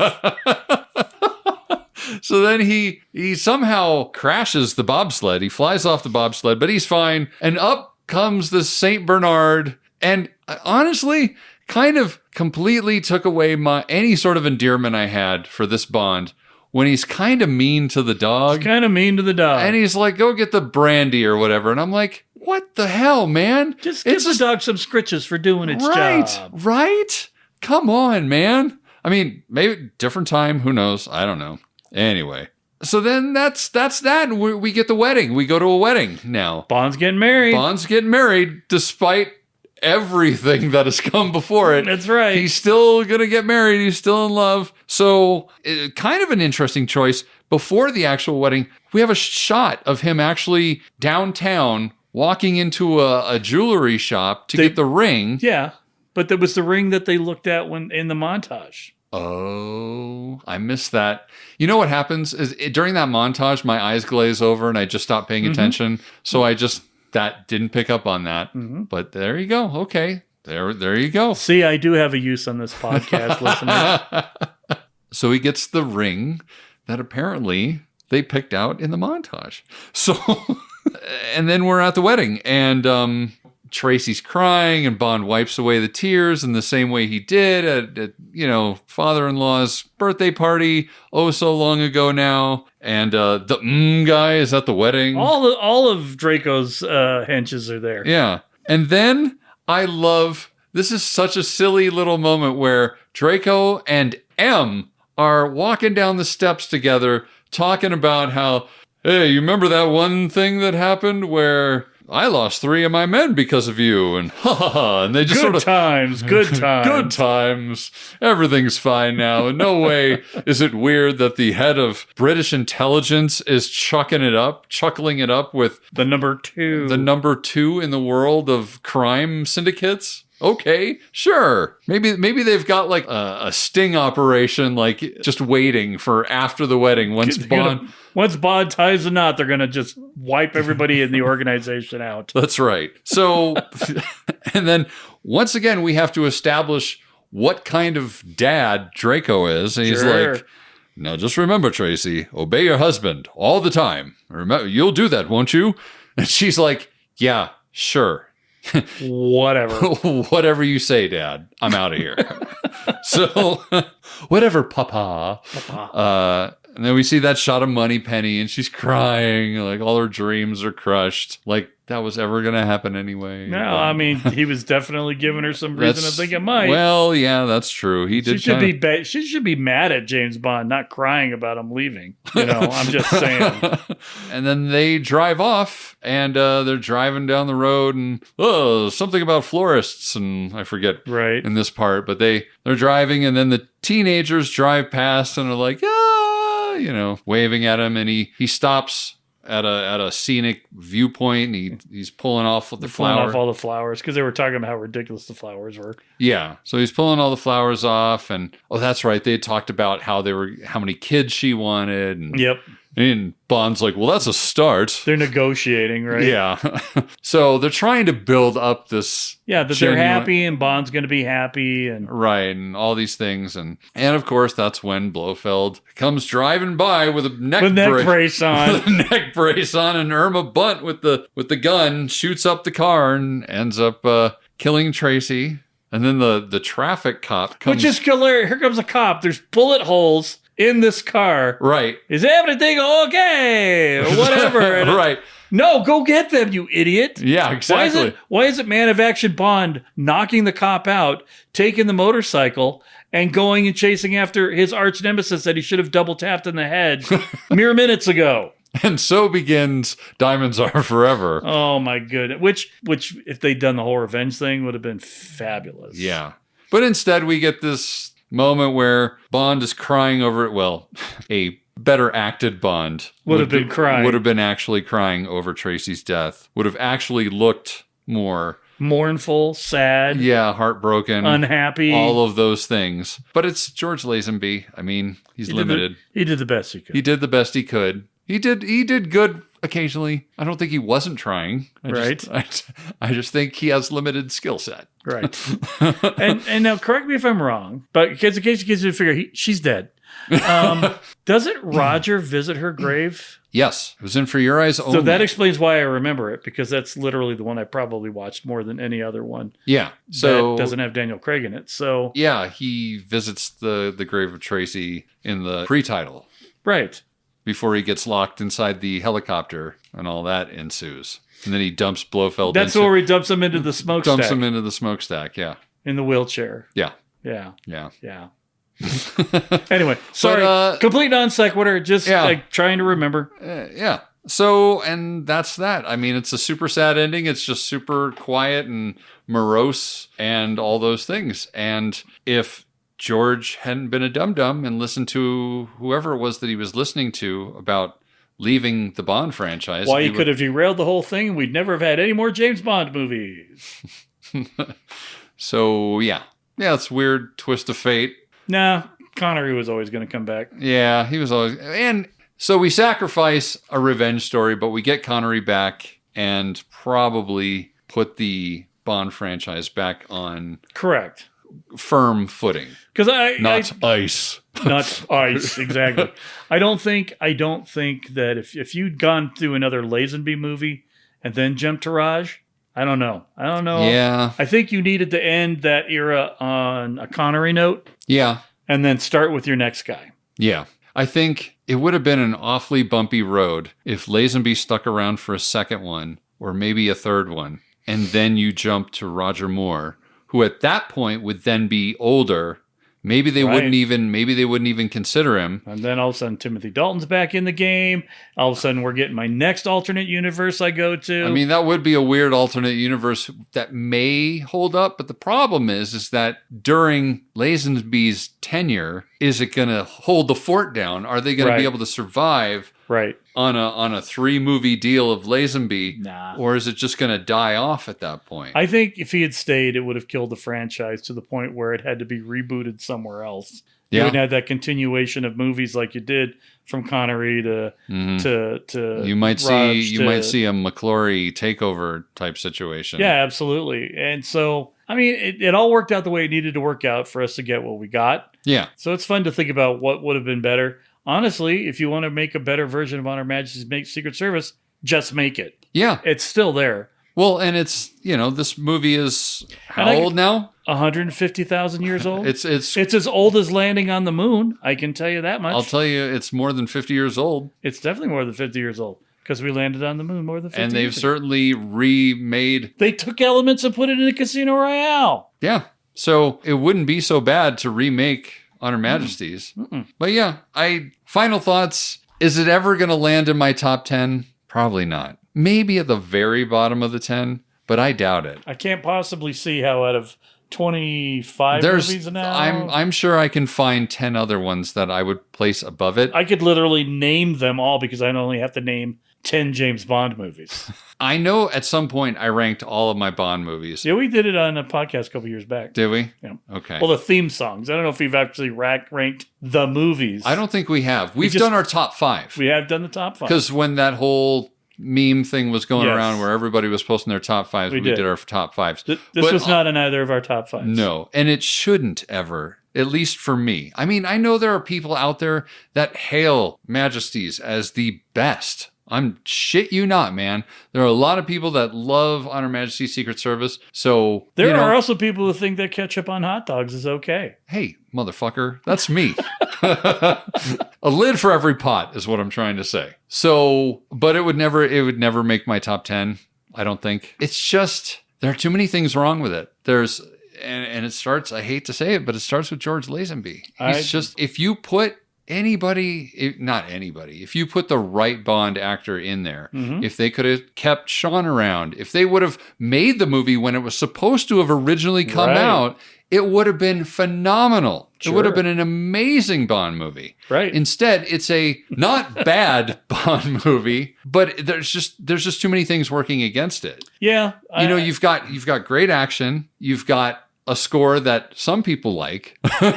You've got an incredible female character. Absolutely. who is performed by a great actress. Yes. And you've got the best Blofeld. So you've got a lot of great things. You've got great scenery. Absolutely. You're up at the top of a mountain. It's scenic, Bondian. It's just, there's just a couple things wrong with it. There's some story parts that I hate the whole, I know it's part of Bond.